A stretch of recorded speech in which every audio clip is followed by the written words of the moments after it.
ഹരി ഓം. ഗുരുപദത്തിൻ്റെ 14ാമത്തെ episode വരെയാണ് നമ്മൾ കണ്ടത്. വിലിംഗദാസ സ്വാമികളെക്കുറിച്ചുള്ള ഒരു സമഗ്രമായിട്ടുള്ളൊരു പഠനം അശോകൻജി നടത്തിയതിൻ്റെ ഫലമായിട്ടാണ് ഈ ഒരു 4-5 എപ്പിസോഡായിട്ട് സ്വാമികളുടെ ആ ഒരു ജീവചരിത്രം നമ്മുടെ മുന്നിലേക്ക് എത്തിക്കാൻ സാധിച്ചത്. ഇന്ന് അതിൻ്റെ ആ ഒരു ശിവലിംഗദാസ സ്വാമികളുടെ ജീവിത യാത്രയുടെ ഒരു ഘട്ടം കഴിഞ്ഞ് അവസാന ഘട്ടങ്ങളിലേക്ക് എത്തുന്ന ഒരു കാഴ്ചയാണ് നമ്മൾ കണ്ടത്. ചാവക്കാടുള്ള അദ്ദേഹത്തിൻ്റെ സമാധി സ്ഥലത്തേക്ക് എത്തിയതുവരെയുള്ളത് നമ്മൾ കഴിഞ്ഞ എപ്പിസോഡിൽ പറഞ്ഞിട്ടുണ്ടായിരുന്നു. ഗുരുപദത്തിൻ്റെ 15ാമത്തെ എപ്പിസോഡിലേക്ക് എല്ലാ സാധകരെയും സ്വാഗതം ചെയ്യുകയാണ്. ശിവൻജി നമസ്തേ. നമ്മൾ കഴിഞ്ഞ എപ്പിസോഡിൽ അദ്ദേഹം സ്വാമികൾ ചാവക്കാട് എത്തിയതുവരെ പറഞ്ഞിട്ടുണ്ടായിരുന്നു.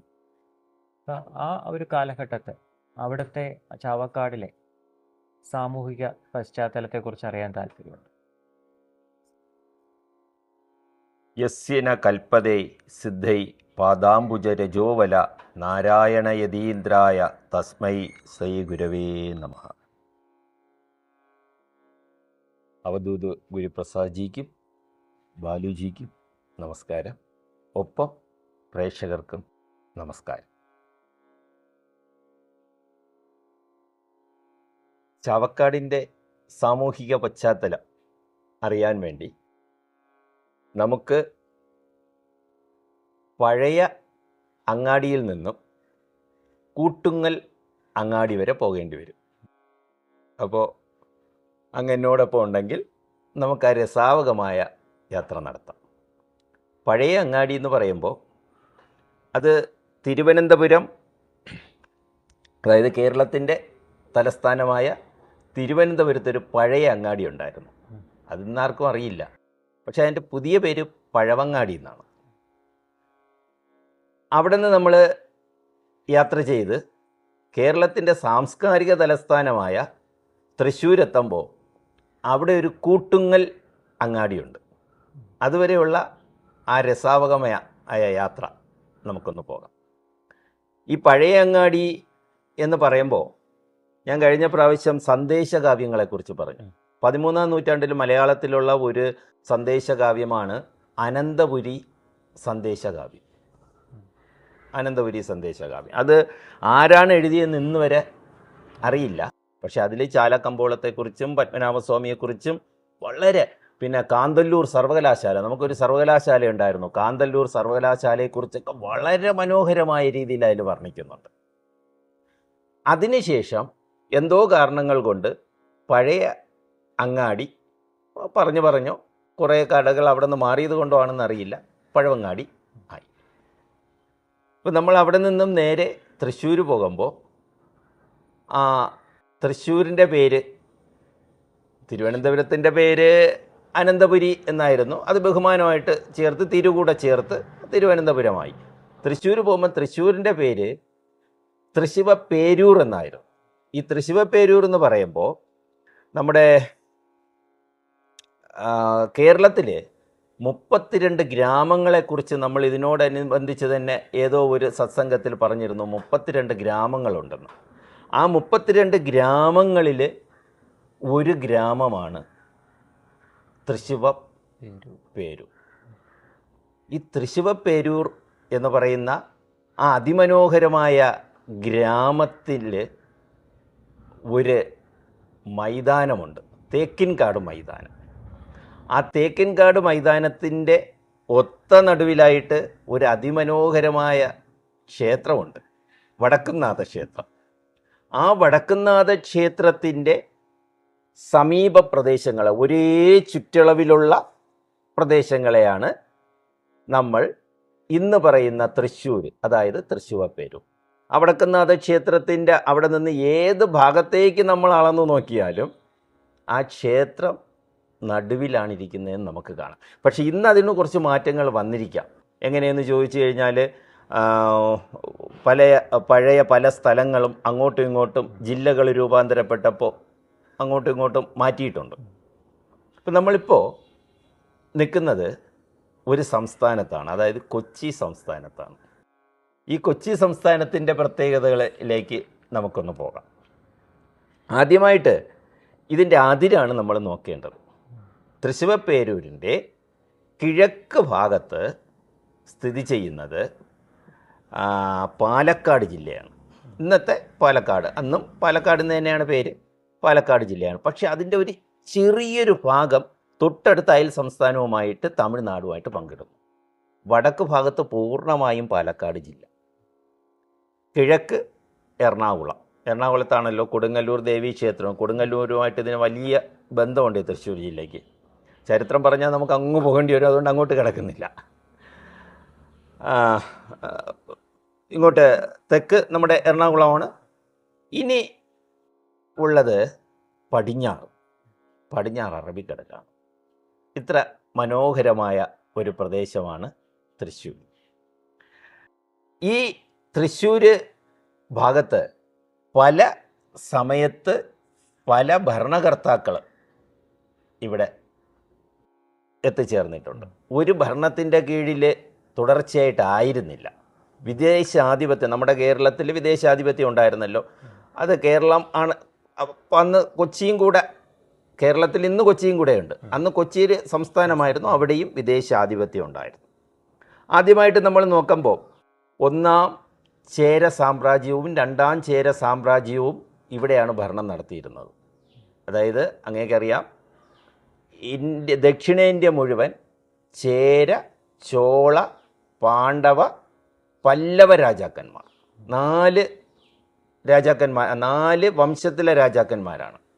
അതിൽ പാണ്ഡ്യന്മാർ തമിഴ്നാട്, പല്ലവന്മാരും നമ്മുടെ ആന്ധ്രാപ്രദേശ്, അങ്ങനെ പോകുന്നു. കേരളത്തിൽ അവരാരും ഇങ്ങോട്ട് വന്നിട്ടില്ല. ഇവിടെ വന്നത് ചേരന്മാർ മാത്രമാണ്. ചേര വംശത്തിൽപ്പെട്ടവർ മാത്രമേ ഇവിടെ ഭരിച്ചിട്ടുള്ളൂ. ഞാൻ നേരത്തെ പറഞ്ഞിട്ടുണ്ട്, ഈ ചേര വംശത്തിൽ നിന്നുമാണ് ചേരമർ സമുദായം ഉണ്ടാകുന്നത്. കേരളത്തിൻ്റെ ചരിത്രം നമ്മൾ ശരിക്കൊന്ന് ശരിയായ ചരിത്രത്തിലൂടെ പോകാമെങ്കിൽ ഇവിടുത്തെ ഈ ഭൂമിയുടെ അവകാശി ചേരമർ സമുദായമായിരുന്നു എന്ന് നമുക്ക് കാണാൻ കഴിയും. പല കൃതികളിലൂടെ കാണാൻ കഴിയും. അതുമാത്രമേ ഞാൻ പറയൂ.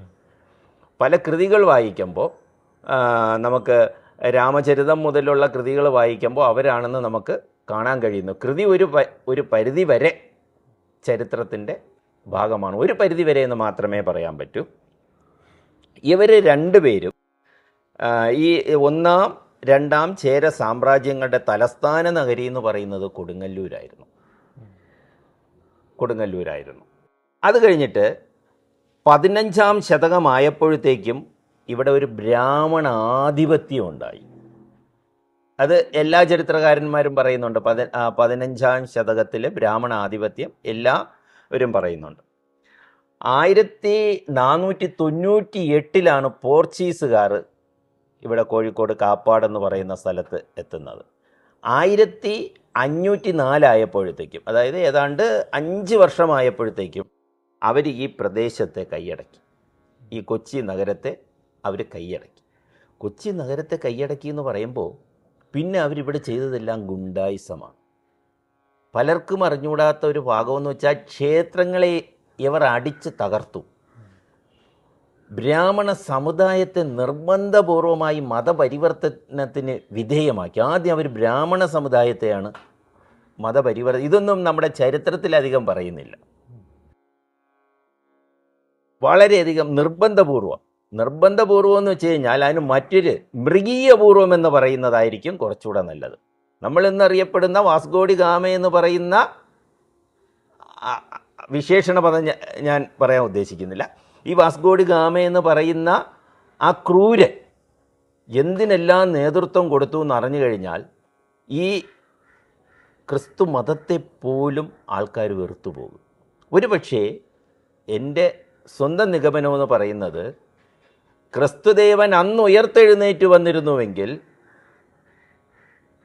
ഈ വാസ്കോഡി ഗാമയെ ഒരു കുരിശിലല്ല 8 കുരിശുകൾ ഉണ്ടാക്കി 8 കുരിശുകളിലായിട്ട് വലിച്ചു കെട്ടി അദ്ദേഹം കൊല്ലുമായി. അത്ര ക്രൂരതയാണ് മനുഷ്യരോട് ഈ വാസ്കോഡിഗാമ കാണിച്ചത്.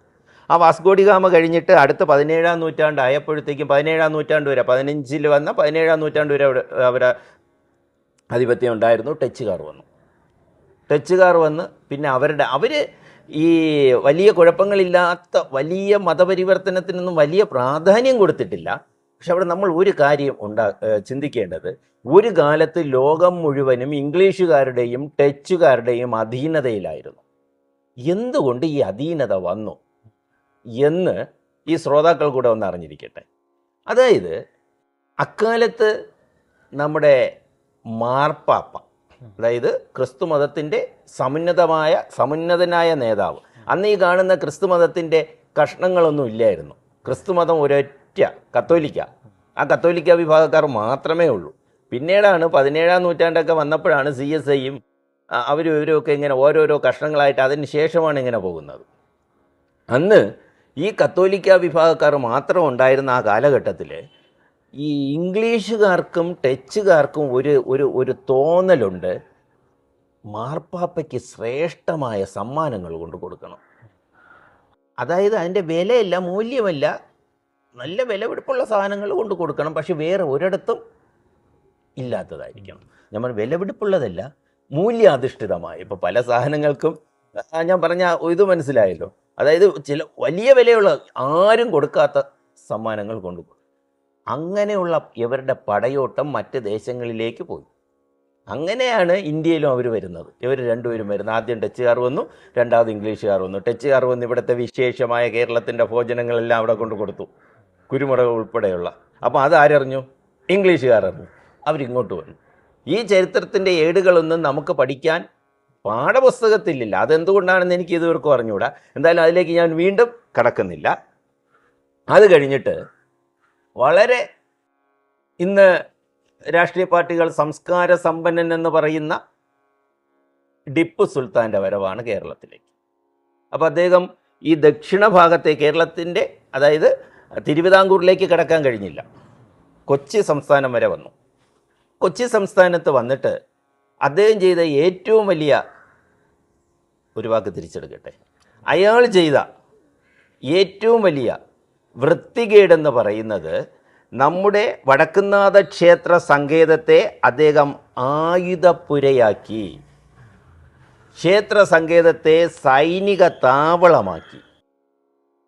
ഒരാളുടെ ആരാധനാ സ്ഥലമാണ്, അവിടെ സൈനിക താവളമാക്കുക, ആയുധപ്പുരയാക്കുക, എത്ര വൃത്തികേടാണ്.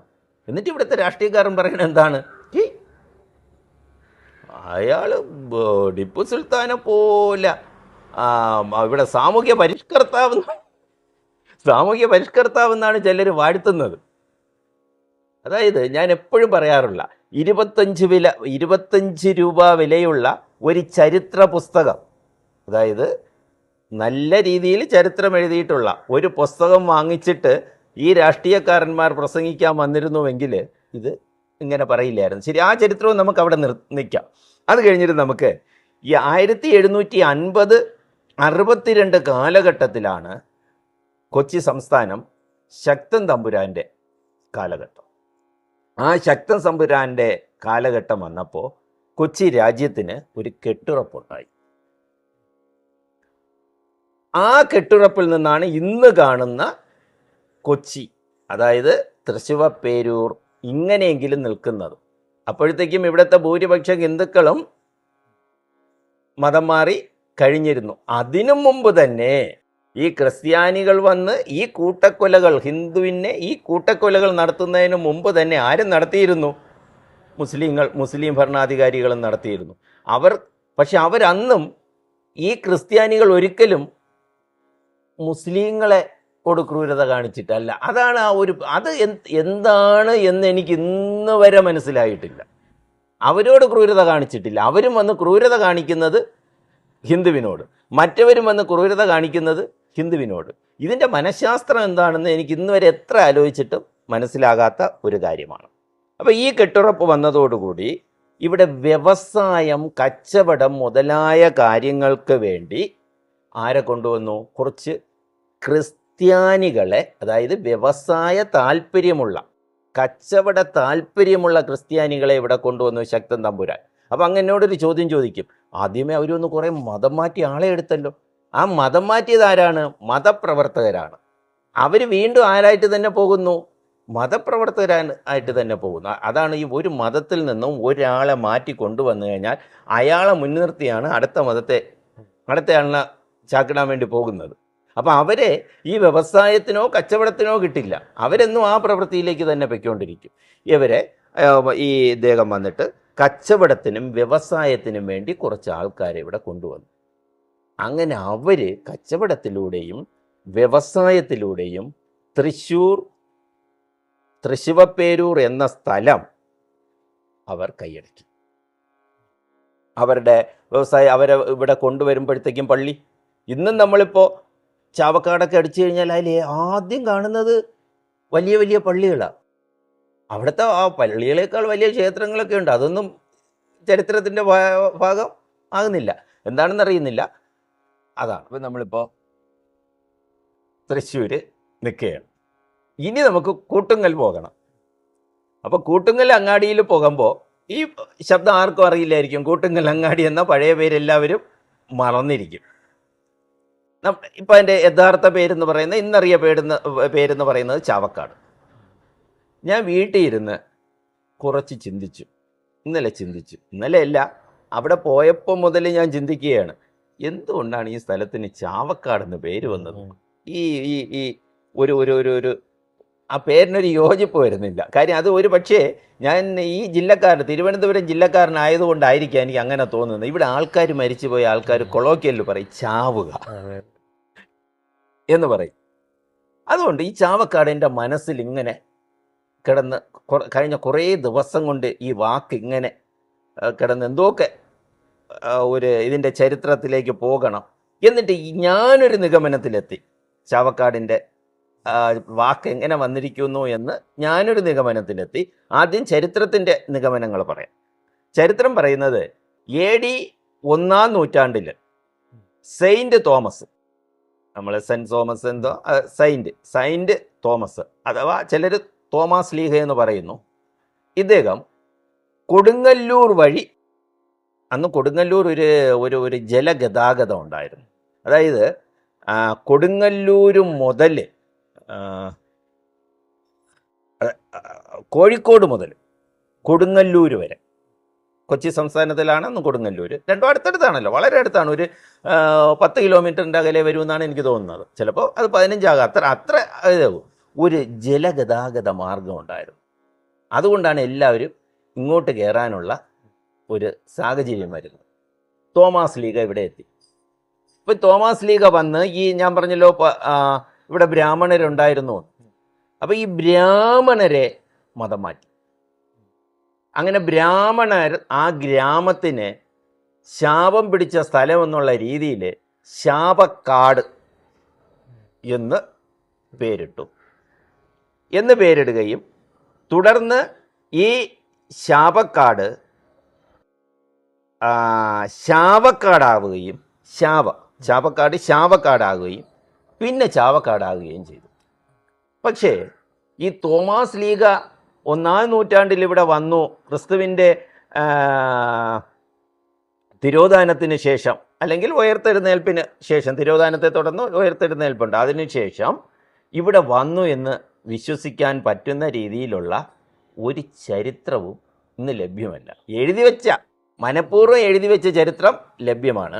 ഇന്ത്യയിലുള്ള ആദ്യത്തെ വിദേശാധിപത്യം എന്ന് പറയുന്നത് മുസ്ലിങ്ങളുടേതാണ്. അത് 11-ാം നൂറ്റാണ്ടിലുമാണ്. ബാബറിന് തൊട്ട് മുമ്പ് വരെ, ബാബറിന് തൊട്ട് മുമ്പ് ഒരു 60 വർഷത്തെ ചരിത്രം പിന്നോക്കം എടുത്തു കഴിഞ്ഞാൽ വിദേശികളാണ്. അതിനു മുമ്പ് കച്ചവടത്തിന് വേണ്ടി മാത്രം അവരിവിടെ വന്നിട്ടുണ്ട്. കച്ചവടത്തിന് വരും, സാധനം കയറ്റും, അവരങ്ങ് പോകും. ജലഗതാഗതം ഉള്ളതുകൊണ്ട് പോകും. തോമാസ് ലീഗയ്ക്ക് ഏതൊരു കാരണവശാലും ഇവിടെ വരാനുള്ള സാധ്യതയില്ല. അതിന് മറ്റൊരു തെളിവും കൂടെ പറഞ്ഞു കഴിഞ്ഞാൽ, എങ്കിൽ ഈ തോമാസ് ലീഗ കേരളത്തിലല്ല വരേണ്ടത്, കാശ്മീരിലാണ് വരേണ്ടത്. കാര്യം അന്ന് ഇറാൻ വഴി, പലസ്തീൻ, ഇറാൻ, അങ്ങനെ കയറി വരാനൊരു വഴിയുണ്ടല്ലോ. പിന്നെ എന്തിനാ അത് ഇതിലേ കറങ്ങി കേരളത്തിൽ തന്നെ വരണം പറയുന്നതിന് തന്നെ? അതായത് ഈ വഴിയുണ്ടെന്ന് തോമാസ് ലീഗയ്ക്ക് അറിയാം. ക്രിസ്തുവിൻ്റെ 12-ാം വയസ്സ് മുതൽ 30-ാം വയസ്സ് വരെ അദ്ദേഹം കാശ്മീരിലാണ് വസിച്ചിരുന്നത്. അതുകൊണ്ട് ഈ വഴി അദ്ദേഹത്തിന് അറിയാം, തോമാസ് ലീഗയ്ക്ക് അറിയാം. കാശ്മീരിൻ്റെ പ്രത്യേകതയും എല്ലാം. ഈ കാൽവരി മല കയറി ഇറങ്ങിയാൽ കാശ്മീരാണ്. അദ്ദേഹത്തിൻ്റെ 33 വയസ്സിന് ശേഷമുള്ള ജീവിതവും കാശ്മീർ താഴ്വരയിലായിരുന്നു. അത് പിന്നീട് എപ്പോഴെങ്കിലും മറ്റൊരു സാഹചര്യം വരുമ്പോൾ ഞാൻ പറയാം. ഇത് പറഞ്ഞാൽ വളരെ ഒരു ചരിത്രം പറയണം, തെളിവ് സഹിതം പറയണം ശ്രോതാക്കൾക്ക്. അപ്പോൾ വലിയ സമയം. അപ്പോൾ ഈ തോമാസ് ലീഗ വന്ന് ഇങ്ങനെ ബ്രാഹ്മണ ഇതിന് പേരിട്ടു എന്ന് പറയുന്നതും ശരിയല്ല. കാര്യം കേരളത്തിലെ ബ്രാഹ്മണരെന്ന് പറയുന്ന ഒരു 14-15 നൂറ്റാണ്ടുകളിലാണ് അവരുടെ അധിനിവേശം ഉണ്ടായതെന്നാണ് കൂടുതൽ ചരിത്രകാരന്മാരും പറയുന്നത്. മറ്റു പുസ്തകങ്ങളും, അതായത് സാഹിത്യ പുസ്തകങ്ങളിലും കിട്ടുന്നതെല്ലാം അതുതന്നെയാണ്. അപ്പോൾ അങ്ങനെ പറയുന്നത് ഏറ്റവും തെറ്റാണ്. പിന്നെ ഒരു വാക്ക് പറയുന്നുണ്ട്, ഒരു മുനിയുടെ ശാപമായി ഈ സ്ഥലം ശപിച്ചതുകൊണ്ട്, ഏതോ മുനി, അതിന് ഏത് മുനി എന്ന് പേരൊന്നുമില്ല, ഏതോ മുനി ശപിച്ചതുകൊണ്ട് ഇതിനെ ശാപക്കാട് എന്ന് പറഞ്ഞു, ശാപം ഉള്ള സ്ഥലം എന്നുള്ള രീതിയിൽ. പിന്നെ ഇത് പറയുന്നത് ഈ ശവങ്ങൾ കുഴിച്ചിടാൻ വേണ്ടി ഇവിടെയാണ് ഉപയോഗിച്ചിരുന്നത്. അതുകൊണ്ട് തന്നെ ശവക്കാട് പിന്നെ ശാപക്കാടായി. പക്ഷെ അതിനും വ്യക്തത പോരാ. കാരണം അന്ന് കേരളത്തിൽ ശവം കുഴിച്ചിടാൻ വേണ്ടി ഒരു പ്രത്യേക സ്ഥലത്തൊന്നും വരേണ്ട കാര്യമില്ല, യഥേഷ്ടം സ്ഥലമുണ്ട്. അതൊന്ന്. 2, ശവത്തെ കുഴിച്ചിടുന്ന ഒരു സംസ്കാരം 15-ാം നൂറ്റാണ്ടിൽ കുറവാണ്. കത്തിക്കുന്ന ഒരു സംസ്കാരം തന്നെ, സിന്ധു നാഗരികത മുതൽ കത്തിച്ച് കളയുന്ന ഒരു സംസ്കാരം തന്നെ ഉണ്ടായിരുന്നു. ഒരു വിഭാഗം ആൾക്കാർ, കുറച്ച് വിഭാഗം മാത്രമേ കുഴിച്ചിടുന്നുള്ളൂ. ഹിന്ദുക്കളിലൊരു വിഭാഗം കുഴിച്ചിടുമായിരുന്നു, ഇല്ലെന്ന് പറയുന്നില്ല. പക്ഷെ അത് ഒരു ചെറിയൊരു വിഭാഗമായിരുന്നു. അതിൻ്റേതായിട്ട് ചില കാരണങ്ങളുമുണ്ട്. അതുപോട്ടെ, അതൊന്നും ഇവിടെ പറയുന്നില്ല. അപ്പോൾ അങ്ങനെ ശവത്തെ കുഴിച്ചിടാൻ ഒരു പ്രത്യേക സ്ഥലത്ത് കൊണ്ടുപോകേണ്ട കാര്യവും ഇല്ല, അതും ചരിത്രം സമർത്ഥിക്കുന്നില്ല. പിന്നെ മറ്റൊരു ചരിത്രം പറയുന്നത്, ഈ പ്രദേശത്തിൻ്റെ, അങ്ങ് സാംസ്കാരികത ചോദിച്ചല്ലോ, ഈ പ്രദേശത്തിൻ്റെ സാമ്പത്തികമെന്ന് പറയുന്നത് മത്സ്യകൃഷി, അതായത് മത്സ്യബന്ധനം. കൃഷി എന്ന് പറയുന്നതിനേക്കാൾ, അന്ന് കൃഷിയില്ലല്ലോ, എന്നാണ് മത്സ്യകൃഷി, മത്സ്യബന്ധനമാണ്. പിന്നെ തെങ്ങ് കൃഷി, വ്യവസായം. അതായത് അന്ന് വ്യവസായം എന്ന് പറഞ്ഞാൽ ഇന്നത്തെ നമ്മളെ കച്ചവടം. ഇതാണ് അതിൻ്റെ സാമ്പത്തിക സ്രോതസ്. അപ്പോൾ ഈ മത്സ്യബന്ധനത്തിന് പോകുന്നവർക്ക് ഈ പോകുന്ന ആ വാഹനത്തിലേക്ക് ഒരു ചാപ്പ പതിക്കുന്ന ഒരു സിസ്റ്റം ഉണ്ടായിരുന്നു. അതുകൊണ്ട് ഇതിനെ ചാപ്പക്കാട്, ചാപ്പ പതിക്കുന്ന സ്ഥലം ചാപ്പക്കാട്, ഈ ചാപ്പക്കാട് എന്നുള്ള പേരിട്ടു. ഈ ചാപ്പക്കാട് ക്രമേണ എന്തായി? ചാവക്കാട്. ഇതും ചരിത്രം പറയുന്നത്. പക്ഷെ എന്നാലും എനിക്ക് അതിനോട് യോജിക്കാൻ കഴിഞ്ഞില്ല. ഞാൻ വീണ്ടും ചിന്തിച്ചു, മത്സ്യബന്ധനം എന്ന് പറഞ്ഞ് ഇന്നും നമ്മൾ ചാവക്കാട് ബീച്ച് വളരെ പ്രധാനമാണ്. അപ്പോൾ മത്സ്യബന്ധനമായിട്ട് ഞാൻ ചിന്തിച്ചപ്പോൾ എനിക്ക് ചാകര എന്ന വാക്ക് ഓർമ്മ വന്നു. ചാകര, നമ്മൾ ചാകരയെന്ന് ഇപ്പോൾ കേരളത്തിൽ പറയുന്നത് കുറേ മത്സ്യം കിട്ടുമ്പം ചാകര എന്ന് പറയും. പിന്നെ ഒരു പാട്ട് തന്നെയുണ്ട്, അറിയാമല്ലോ, ഏതൊരു എനിക്ക് പാടാനെന്ന് പറഞ്ഞൂടെ, അതുകൊണ്ട് ഞാൻ പാടുന്നില്ല.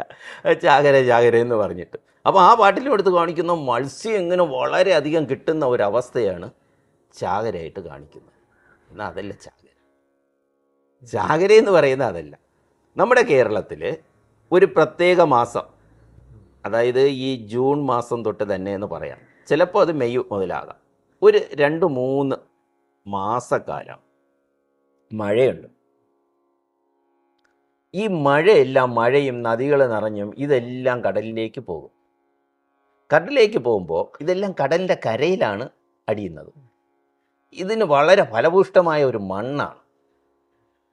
ഈ വെള്ളം മാത്രമല്ലല്ലോ പോകുന്നത്, ഇത് ഫലഭൂഷ്ടമായ ഒരു മണ്ണാണ്. ഈ മണ്ണ് അവിടെ അടിഞ്ഞുകൂടി വരുമ്പോൾ ആ തിരയുടെ അളവൊന്ന് കുറയും. ഈ സമയങ്ങളിൽ പോയി നോക്കിയാൽ മതി, തിര കുറവാണ്, തിര അധികം ശല്യം ഉണ്ടാവില്ല ഈ ഭാഗത്ത്. അപ്പോൾ ഈ വന്നത് കുറേ ജൈവ മാലിന്യങ്ങളാണ്. അപ്പോൾ ജൈവ മാലിന്യവും ഇപ്പോൾ ഒരു കര പോലെ അവിടെ കിടക്കുകയാണ്. അതായത് ഇങ്ങറ്റം നോക്കരുത്, കുറച്ചുള്ളിലോട്ട്, ഇത് കുറച്ചുള്ളിലോട്ടാണ് ചെന്നടിഞ്ഞാൽ ഇപ്പോൾ ഒരു കരയുടെ മോഡലിൽ കിടക്കുന്നതുകൊണ്ട് അവിടെ ഏതൊരു തിരമാല വളരെ കുറവാണ്. അപ്പോൾ ഈ ജൈവ മാലിന്യം തിന്ന് ഭക്ഷിക്കാൻ വേണ്ടിയിട്ട് ഈ മത്സ്യങ്ങൾ കൂട്ടത്തോടെ വരും. ഈ ജൈവ മാലിന്യത്തിൻ്റെ അതിനകത്ത് വിഹരിക്കാൻ നല്ല സൗകര്യമാണ്, മുട്ടയിടാനും എല്ലാത്തിനും സൗകര്യമാണ്. വെറും ജലത്തിൽ മുട്ടയിട്ട് കഴിഞ്ഞാൽ അതങ്ങ് ഇല്ലാതായി പോയില്ല. ഇതൊക്കെ പ്രകൃതി അതിന് സൃഷ്ടിച്ചു കൊടുത്ത ഒരവസ്ഥയാണ്, പ്രകൃതിയായ ഇതിൻ്റെ കാരണം. അത് ഞാനും പലപ്പോഴും ചിന്തിച്ചിട്ട്, ഈ കടൽവെള്ളത്തിൽ ഇങ്ങനെ മത്സ്യം മുട്ടയിട്ട് കഴിഞ്ഞാൽ ഇതെല്ലാം അടിച്ച് കലങ്ങി പോവില്ലേ എന്ന് ഞാനും ചിന്തിച്ചിട്ടുണ്ട്. കുറേ ചിന്തിച്ചപ്പോഴാണ് ഇങ്ങനെ അതിനെന്തെങ്കിലും അവിടെ ഒരു സാഹചര്യം കാണും. ഇപ്പോഴും തന്നെ ഈ ചില കണവ മീനൊക്കെ കടലിൽ തന്നെ ഉൽപ്പാദിപ്പിച്ചെടുക്കുന്നുണ്ട്. അതിനെന്തോ പാരി വെച്ച് കൊടുക്കുക എന്ന് പറയും. ഇപ്പം നമ്മുടെ നാട്ടിൽ നിന്നും ക്ലാഞ്ഞിൽ മുതലായ സാധനങ്ങൾ അവർ വാങ്ങിച്ചുകൊണ്ട് പോവുകയാണ്. ഇതിനെ എന്തോ വെള്ളത്തിൽ കെട്ടിയിട്ട് ഒരു പ്രത്യേക സ്ഥലത്ത് കൊണ്ട് അതിനവിടെ കെട്ടിയിടുമ്പോഴത്തേക്കും അതിലേക്ക് ഈ മത്സ്യങ്ങൾ വന്ന് കയറുകയും മുട്ടയിടുകയും ഒരു 3 മാസം എന്തോ അവിടെ ഇട്ടിരിക്കും. അങ്ങനെ ഈ മത്സ്യത്തെ പിടിച്ചെടുക്കുകയൊക്കെ ചെയ്യുന്ന ഒരു സംവിധാനമുണ്ട്. അത് എനിക്ക് തോന്നുന്നു കൃത്രിമമായി ഉണ്ടാക്കുന്ന ചാകരയാണ്. അപ്പോൾ ഈ മത്സ്യങ്ങൾ ഇവിടെ മുട്ടയിടുകയും എല്ലാം കൂടെ ചെയ്യുമ്പോൾ ഇവിടെ ഞാൻ നേരത്തെ പറഞ്ഞ പോലെ ഈ വന്ന ജൈവ മാലിന്യം ചെറിയ മൺകട്ടകളായിട്ട് ഇങ്ങനെ അവിടെ വ്യാപിക്കും. ഇംഗ്ലീഷിൽ ഈ ചാകരയ്ക്ക് വാക്ക് തന്നെ മഡ് ബാങ്ക്സ് എന്നാണ്, MUDS, മഡ്സ്. അപ്പോൾ തന്നെ മണൽത്തിട്ട, ഒരു തിട്ട പോലത്തെ. അപ്പോൾ ഇതാണ് ചാകര. അപ്പം ആ സമയത്ത് ഇങ്ങനെ പിടിച്ചെടുക്കുമ്പോൾ യഥേഷ്ടം മത്സ്യം കിട്ടും. അതുകൊണ്ട് ചാകര എന്ന പേര് മാറ്റിക്കൊടുത്തു, അല്ലെങ്കിൽ അതിന് മറ്റൊരു അർത്ഥം കൊടുത്തു. യഥാർത്ഥ ചാകര ചെറിയ തരത്തിലുള്ള മൺതിട്ടകളാണ് സമുദ്രത്തിൽ ഉൾക്കൊള്ളുന്നത്. അപ്പോൾ ഈ ചാകരക്കാട് എന്ന് വെച്ചാൽ കടൽ തീരം ഇഷ്ടംപോലെ ഉണ്ട്. ഈ ചാകരക്കാട് എന്ന വാക്ക് പറഞ്ഞ് ലോപിച്ച് ചാരക്കാടും ചാവക്കാടുമായി എന്നാണ് ഞാൻ എത്തിയ ഒരു നിഗമനം. ഇപ്പോഴും നമ്മൾ ചാവക്കാട് എത്തിയതേ ഉള്ളൂ. ഇനി നമുക്ക് അതായത് കൂട്ടുങ്ങൽ എത്തിയതേ ഉള്ളൂ. ചാവക്കാടിൻ്റെ പഴയ പേര് കൂട്ടുങ്ങൽ അങ്ങാടി. ഇവിടെ നിന്നും മണത്തലയിലേക്ക് പോകണം. മണത്തല അതിമനോഹരമായ സ്ഥലമാണ്. മണത്തല പ്രകൃതി, ഒരു ഭാഗത്ത് കടൽ, ഇതിൻ്റെ മറുഭാഗത്ത് എന്താണെന്ന് കേട്ടാൽ അപ്പോൾ പടിഞ്ഞാറ് ഭാഗം കടലായിരിക്കും, കിഴക്ക് ഭാഗത്ത് എന്താണെന്ന് കേട്ടാൽ അങ്ങ് ഞെട്ടും. അതായത് സുഗന്ധ ദ്രവ്യമായ എൻ്റെ പേരെന്താ, നല്ലൊരു രാമച്ചത്തിൻ്റെ കാടുകളുണ്ട്. യഥേഷ്ടം രാമച്ച കൃഷി എവിടെയുണ്ട് മണത്തലയിൽ. ചിലപ്പോൾ ഈ രാമച്ചക്കാടിൻ്റെ ചാവക്കാടായോന്നും എനിക്കറിയില്ല, അതെന്തോ ആയിക്കൊണ്ട് പോട്ടെ. എന്തായാലും അതിലും രാമച്ചത്തിലും ഒരു ചായ ഉണ്ട്, അതുമാകാം. അത് എനിക്കിപ്പോൾ തോന്നിയ ഒരു നിഗമനമാണ്. വളരെ ഏക്കർ കണക്കിന് അതിൻ്റെ ഒരു കൃഷി ഉണ്ടായിരുന്നു. ഇന്ന് ആ കൃഷി എവിടെ തുടരുന്നുണ്ടോ എന്നറിയില്ല, പണ്ട് കാലത്തുണ്ടായിരുന്നു. ഇതിനിടയിൽ കിടക്കുന്ന ഒരു മനോഹരമായ പ്രകൃതി രമണീയമായ ഏറെക്കുറെ മണലാരണ്യമായ, മണലാണ് കൂടുതൽ, സമുദ്രത്തിൻ്റെ കരയാണല്ലോ, ഏറെക്കുറെ മണലാരണ്യമായ ഒരു മനോഹര പ്രദേശമാണ്. അപ്പോൾ ഈ പ്രദേശത്ത് നമുക്ക് എങ്ങനെ എത്തിച്ചേരാം?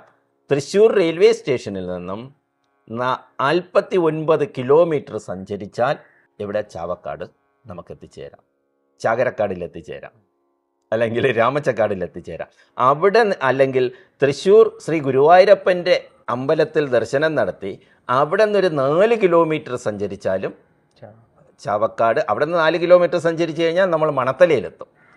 ഒരു 2 കിലോമീറ്റർ സഞ്ചരിച്ചാൽ ചാവക്കാടും, 3.5 കിലോമീറ്റർ എല്ലാം കൂടെ 4 കിലോമീറ്റർ സഞ്ചരിച്ചാൽ നമ്മൾ മണത്തലയിൽ നമുക്കെത്താൻ കഴിയും.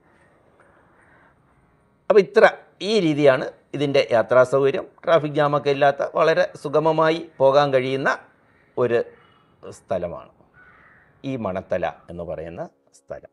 മണത്തലയുടെ ഇന്നത്തെ പേരെന്ന് പറയുന്നത് ഗുരുപാദപുരി എന്നാണ്. നേരത്തെ പറഞ്ഞു കഴിഞ്ഞു എന്തുകൊണ്ടാണ് ആ സ്ഥലത്തിന് 1994 മുതലാണ് ഗുരുപാദപുരി എന്ന പേര് അവിടെ കിട്ടാൻ കഴിയും. ഈ ഗുരുപാദപുരി എന്ന സ്ഥലത്ത് മണത്തലയായിരുന്നപ്പോൾ അവിടെ ഒരു വിവേകാനന്ദ സത്രം ഉണ്ടെന്ന് ഞാൻ പറയുകയുണ്ടായി. അപ്പോൾ ഇനി നമുക്ക് നോക്കേണ്ടത് ഈ വിവേകാനന്ദ സത്രം എങ്ങനെ വന്നു. അതെങ്ങനെ വന്നു എന്ന് ചോദിച്ചു കഴിഞ്ഞാൽ, ഈ സ്ഥലത്ത്, അതായത് ഇത് ഏതാണ്ട് തിരുവിതാംകൂർ, കൊച്ചി, മലബാർ പ്രദേശത്ത് ഗുരുദേവന് കുറച്ചധികം ശിഷ്യന്മാരുണ്ട്. ശിഷ്യന്മാരെന്ന് പറയുമ്പോൾ അന്ന് അദ്ദേഹത്തിന് നേരത്തെ പറഞ്ഞിട്ടുണ്ട്, ഗൃഹസ്ഥ ശിഷ്യന്മാരും ഉണ്ട്, സന്യാസി ശിഷ്യന്മാരും ഉണ്ട്. അവിടെ കുറച്ച് ഗൃഹസ്ഥ ശിഷ്യന്മാരുണ്ട്. അപ്പോൾ ഗൃഹസ്ഥ ശിഷ്യനുണ്ടെങ്കിൽ മാത്രമേ ഒരു സംഘടന വളരൂ, അറിയാമല്ലോ. അവർക്ക് മാത്രമേ സാമ്പത്തികം ഉണ്ടാവും. മറ്റേവരുടെ കയ്യിൽ എന്തുണ്ട്? നേരത്തെ നമ്മൾ ശിവലിംഗദാസ് സ്വാമികളുടെ കാര്യം പറഞ്ഞപ്പോൾ ഒരു രോഗിയെ കൊണ്ട് എടുത്തു കൊടുക്കാൻ 5 പൈസ ഇല്ല. ഇതാണ് സന്യാസിമാരുടെ അവസ്ഥയെന്ന് പറയുന്നത്. അപ്പോൾ ഗൃഹസ്ഥ ശിഷ്യനുണ്ട്, ഒന്നല്ല അനേകം അതിൽ കുറച്ച് ഗൃഹസ്ഥ ശിഷ്യന്മാർ അവിടെ നിന്നും ഏതോ കാരണങ്ങൾ കൊണ്ട് നമ്മുടെ കൊച്ചി സംസ്ഥാനം, മലബാർ സംസ്ഥാനത്ത് നിന്നും ഏതോ കാരണങ്ങൾ കൊണ്ട് കൊച്ചി സംസ്ഥാനത്തേക്ക് വന്ന് താമസിച്ചു. അതിലൊരാളാണ് advocate C Krishnan. Advocate C initial C ആണ്, സി കൃഷ്ണൻ. അദ്ദേഹത്തെ ചങ്ങരം കുമരത്ത് കൃഷ്ണൻ എന്നറിയപ്പെടും. ചങ്ങരം കുമരത്ത് കൃഷ്ണൻ, അദ്ദേഹത്തിൻ്റെ പേര് ഇനി നമുക്ക് കേൾക്കേണ്ടി വരും, ഓർമ്മിച്ചോളണം. ചങ്ങരം കുമരത്ത് കൃഷ്ണൻ. ഇദ്ദേഹത്തിന് ഒരു ഇടംപേര് പോലെ ഉള്ള ഒരു പേരാണ് മിതവാദി കൃഷ്ണൻ വക്കീൽ. ഈ മിതവാദി എന്ന് പറയുന്നത് അദ്ദേഹം ഒരു പത്രം നടത്തിയിരുന്നു, മിതവാദി പത്രം. അതുകൊണ്ടാണ് ഈ പേര് പറഞ്ഞത്, മിതവാദി കൃഷ്ണൻ വക്കീൽ. ഇതാണ് ഇദ്ദേഹത്തെ ചരിത്രത്തിലൊക്കെ അറിയപ്പെടുന്ന പേര് മിതവാദി കൃഷ്ണൻ വക്കീൽ എന്നാണ്. അദ്ദേഹം 1912 എവിടെ വന്നു? നമ്മുടെ മണത്തലയിൽ വന്നു. നല്ല സാമ്പത്തിക ശേഷിയുള്ള ഒരു വ്യക്തിത്വമാണ്, പരോപകാരിയാണ്. ഇവിടെ വരുന്നതിന് മുമ്പ് തന്നെ ഇദ്ദേഹത്തിന് ശിവലിംഗദാസ് സ്വാമികളെ അറിയാമായിരുന്നു. ഗുരുദേവ ഭക്തനായിരുന്നല്ലോ, അപ്പോൾ ശിവലിംഗദാസ് സ്വാമികളെയും അറിയാമായിരുന്നു. ഞാൻ പറഞ്ഞതനുസരിച്ച് പരോപകാരി ആയതുകൊണ്ട് ജനങ്ങൾക്ക് പരോപകാരം ചെയ്യുന്ന പ്രവർത്തികൾ ഇദ്ദേഹം ചെയ്തിരുന്നു. വിവേകാനന്ദ സ്വാമികളുടെയും ഒരു ഭക്തനായിരുന്നു. അതുകൊണ്ട് വിവേകാനന്ദ സ്വാമികളുടെ പേരിൽ ഈ വിശ്വനാഥ ക്ഷേത്ര സമാജം വാങ്ങിയ വസ്തു, ആ വസ്തു എപ്പോഴും വാങ്ങിയെന്ന് നമുക്ക് പിന്നീട് നോക്കാം. ഇവിടെ 1912 ആ ക്ഷേത്രമക വസ്തുവിൽ ഒരു സത്രം പണിതു കൊടുത്തു. ആ സത്രത്തിന് വിവേകാനന്ദ സത്രമെന്ന് പേരുമിട്ടു. ഈ സത്രത്തിൻ്റെ ഉദ്ദേശമെന്ന് പറയുന്നത് മറ്റൊന്നുമല്ല, കച്ചവടത്തിന് പോകുന്നവർക്ക്, വഴിയാത്രക്കാർക്ക് പോകുന്നവർക്ക് ഒന്ന് വിശ്രമിക്കുക, അതിലത്തേക്ക് വേണ്ടിയുള്ള എല്ലാ ഏർപ്പാടും. എന്ത് കാരണം കൊണ്ടാണെന്ന് അറിയില്ല, ഈ സത്രം പിന്നീട് ശ്രീനാരായണ ഗുരുവിൻ്റെ പ്രഥമ ശിഷ്യനായ ശിവലിംഗദാസ സ്വാമികളുടെ ആസ്ഥാനമായി മാറി. ഇതൊരു ഈശ്വര നിഷ്ഠയാകാം. അപ്പം അങ്ങൊന്ന് ഓർമ്മിക്കുക, വഴിയാത്രക്കാർക്ക് വേണ്ടി നിർമ്മിച്ചു കൊടുത്ത ഒരു സത്രത്തിൽ ഒരു സന്യാസി വര്യൻ ആശ്രമമാക്കുക. ഇദ്ദേഹം ഈ മണത്തലയിൽ വന്നത് മുതൽ വലിയ വലിയ വീടുകളിലാണ് തങ്ങുന്നത്. അവിടെ നിന്ന് ആ വീടുകളിലെ ഒരു ഇതും വേണ്ട എന്ന് പറഞ്ഞിട്ടാണ് അദ്ദേഹം ഈ സത്രത്തിൽ വന്ന് തങ്ങുന്നത്. ഇതാണ് സന്യാസി. സന്യാസിയുടെ രൂപം എപ്പോഴും ഇങ്ങനെയുള്ളതായിരിക്കണം. ഈ സത്രത്തിന് ഇന്ന് കാണുന്ന വിശ്വനാഥ ക്ഷേത്രവുമായി അഭേദ്യമായ ബന്ധമുണ്ട്. ഒരിക്കലും ഈ സത്രവും ക്ഷേത്രവുമായിട്ടുള്ള ബന്ധം നമുക്ക് വിച്ഛേദിക്കാൻ പറ്റില്ല. കാര്യം സത്രത്തിൽ നമ്മുടെ സ്വാമി താമസിച്ചു. ഈ സ്വാമിയാണ് ക്ഷേത്രത്തിലെ പ്രതിഷ്ഠ നടത്തിയത്. ഇതൊരു ത്രികോണ ആകൃതിയിൽ അങ്ങോട്ടും ഇങ്ങോട്ടും ഒരു ത്രികോണ ആകൃതിയിലായിട്ട് കിടക്കുകയാണ്. ഇനി നമുക്ക് വീണ്ടും കൂട്ടുങ്ങൽ അങ്ങാടി, അതായത് നമ്മുടെ ചാകരക്കാട്, ശാവക്കാട് അല്ലെങ്കിൽ രാമച്ചക്കാട്ടിലേക്ക് വരാം.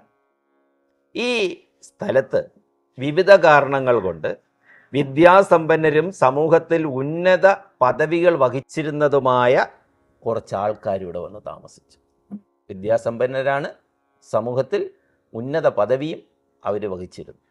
ഒന്ന്, ചാവക്കാട് ഗവൺമെൻറ് ആശുപത്രിയിലെ അപ്പോത്തിക്കിരി, അതായത് അന്നത്തെ, ഞാൻ നേരത്തെയും പറഞ്ഞിട്ടുണ്ട്, അന്നത്തെ ഡോക്ടർമാരെ, ഏത് ഡോക്ടർമാരെ, മെഡിസിൻ, നമ്മുടെ അലോപ്പതി ഡോക്ടർമാരെ പറയുന്ന പേരാണ് അപ്പോത്തിക്കിരി. അതിൽ ഡോക്ടർ കൃഷ്ണൻ, പിന്നെ ഡോക്ടർ AP ബൽറാം, ഇവർ രണ്ടുപേരും ഇവിടെ താമസമായിരുന്നു. ഡോക്ടർ AP ബൽറാമിനെ ഓർമ്മിച്ചോളണം, ഇനിയും നമുക്ക് അദ്ദേഹത്തെ കാണേണ്ടതായിട്ട് വരും. അത് കഴിഞ്ഞിട്ട് റാവു ബഹദൂർ, ശ്രീ ചങ്ങരം കുമരത്ത് കൃഷ്ണൻ നേരത്തെ പറഞ്ഞു, പിന്നെ PC താരു, ഇദ്ദേഹം തഹസീൽദാറായിരുന്നു, അന്നത്തെ തഹസീൽദാരായിരുന്നു. പുത്തൻപുരയ്ക്കൽ ചാത്തു തുടങ്ങിയ മഹാപ്രതിഭകൾ 1905 മുതൽ 1913 വരെ ഇവിടെ താമസിച്ചിരുന്നു. ഇവരിലൂടെ അവർണ ഹൈന്ദവ ജനത, ഇവരെല്ലാം വിദ്യാസമ്പന്നരായിരുന്നു, ഇവരിലൂടെ അവർണ ഹൈന്ദവ ജനത ഉണരുകയും അന്നത്തെ പൊന്നാനി താലൂക്കിന് മുഴുവൻ പ്രാതിനിധ്യമുള്ള ഒരു മഹാക്ഷേത്രം വേണമെന്ന് ഇവർ തീരുമാനിക്കുകയും ചെയ്തു. അപ്പോൾ അവിടെ നമ്മളൊന്ന് മനസ്സിലാക്കേണ്ട ഒരു കാര്യമുണ്ട്. ഈ ക്ഷേത്രങ്ങളെല്ലാം ഞാൻ നേരത്തെയും ഒരു ചെറിയ രീതിയിൽ സൂചിപ്പിച്ചിരുന്നു. പറയപ്പെടുന്നത് ബ്രാഹ്മണർ ക്ഷേത്രത്തിലോട്ട് കയറ്റില്ല. അപ്പോൾ ക്ഷേത്രങ്ങളെല്ലാം അവരുടെ അധീനതയിലാണ്. ആ രീതിയിൽ നമ്മൾ ചിന്തിക്കരുത്. ഗുരുവായൂർ സത്യാഗ്രഹത്തിൽ ഇതിൻ്റെ ചെറിയൊരു മറ്റൊരു പതിപ്പ് ഞാൻ പറഞ്ഞു. ബ്രാഹ്മണരാണ് ക്ഷേത്രം, അവരുടെ തെരുവിനകത്താണ് ക്ഷേത്രം വെച്ചിരിക്കുന്നത്. അവരൊരു കൂട്ടം ആൾക്കാർ അവിടെ വന്ന് താമസിക്കുന്നു, അവരൊരു ക്ഷേത്രം വയ്ക്കുന്നു.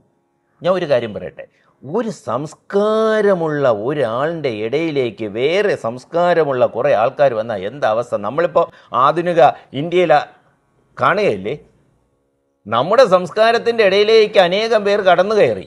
ഇന്ന് നമ്മുടെ സംസ്കാരം എവിടെ നിൽക്കുന്നു? ഇതറിയാന്നുള്ള ബ്രാഹ്മണന്മാർ എന്ത് ചെയ്തു? മറ്റുള്ളവരെ കയറ്റിയില്ല, വേറെ സംസ്കാരമുള്ളവരെ കയറ്റിയില്ല. അതിലെന്താ തെറ്റ്? ഇപ്പോൾ ഹിന്ദു എന്ന് പറയുന്ന വിഭാഗത്തിന് എല്ലാവർക്കും ഒരേ സംസ്കാരം ആകണമെന്നില്ലല്ലോ. ഒരേ സമയത്ത് ഇന്നുമുണ്ട് ക്ഷേത്രങ്ങളിൽ മത്സ്യവും മാംസവും ദൈവത്തിന് കൊടുക്കുന്ന ക്ഷേത്രം ഇന്നുമുണ്ട്, മത്സ്യവും മാംസവും കഴിക്കാതെ പൂജിക്കുന്ന ക്ഷേത്രം ഇന്നുമുണ്ട്. രണ്ട് ഹിന്ദുവിൻ്റെ അവർ സംസ്കാരം രണ്ടായില്ലേ? അപ്പോൾ ഇവർ വേറൊരു ക്ഷേത്രത്തിലേക്ക് കയറാനൊന്നും പോയില്ല. പിന്നെ പറയുന്നുണ്ട്, ക്ഷേത്രം സ്ഥാപിച്ചു കഴിഞ്ഞാലോ ദൈവത്തെ സ്ഥാപിച്ചു കഴിഞ്ഞാലോ ആടിച്ച് ശരിയാക്കി കളയും ബ്രാഹ്മണന്മാർ എന്നും കേട്ടിട്ടുണ്ടല്ലോ. ഗുരുദേവൻ മുതൽ എത്ര സന്യാസി ശ്രേഷ്ഠന്മാരാ ഇങ്ങനെ ക്ഷേത്രങ്ങൾ സ്ഥാപിച്ചത്, പ്രതിഷ്ഠകൾ നടത്തിയത്. ഇതിനു മുമ്പ് തന്നെ ആറാട്ടുപുഴ വേലായുധൻ എന്ന് പറയുന്ന മഹാത്മാവ് ഒരു ശിവക്ഷേത്രം സ്ഥാപിച്ചിട്ടുണ്ട്. പ്രതിഷ്ഠയല്ല, ക്ഷേത്രം സ്ഥാപിച്ചിട്ടുണ്ട്. ആരും അദ്ദേഹത്തെ ഒന്നും ചെയ്തില്ല, ഗുരുദേവനെ ആരും ഒന്നും ചെയ്തില്ല. അതായത് ഞാൻ പറഞ്ഞു വരുന്നത് വേറൊന്നുമില്ല, കുറേ ഇല്ലാത്ത കാര്യങ്ങൾ നമ്മുടെ മതത്തിലേക്ക് അടിച്ചു കയറ്റി അതാണ് ശരി എന്ന രാഷ്ട്രീയക്കാരൻ്റെ ബുദ്ധിയിലൂടെ ഒരു ജനതയെ തമ്മിലടുപ്പിച്ച് ജാതീയമായി തിരിച്ചവനെ ഇല്ലാതാക്കി വെച്ചിരിക്കുന്ന ഒരു സാഹചര്യമാണ്. അല്ല, ക്ഷേത്രപ്രതിഷ്ഠ അന്ന് നടത്തിയാലും ഒന്നും ചെയ്യില്ല. നീ നിൻ്റെ ദൈവത്തെ കൊണ്ടുവച്ചു ആരാധിച്ചോ, ഒരു കുഴപ്പമില്ല. നീ ഞങ്ങളുടെ ക്ഷേത്രത്തിൽ വരരുത്, അതിൽ ഞാൻ തെറ്റ് കാണുന്നില്ല. ഇത് എൻ്റെ അഭിപ്രായമാണ്, ഞാൻ തെറ്റ് കാണുന്നില്ല.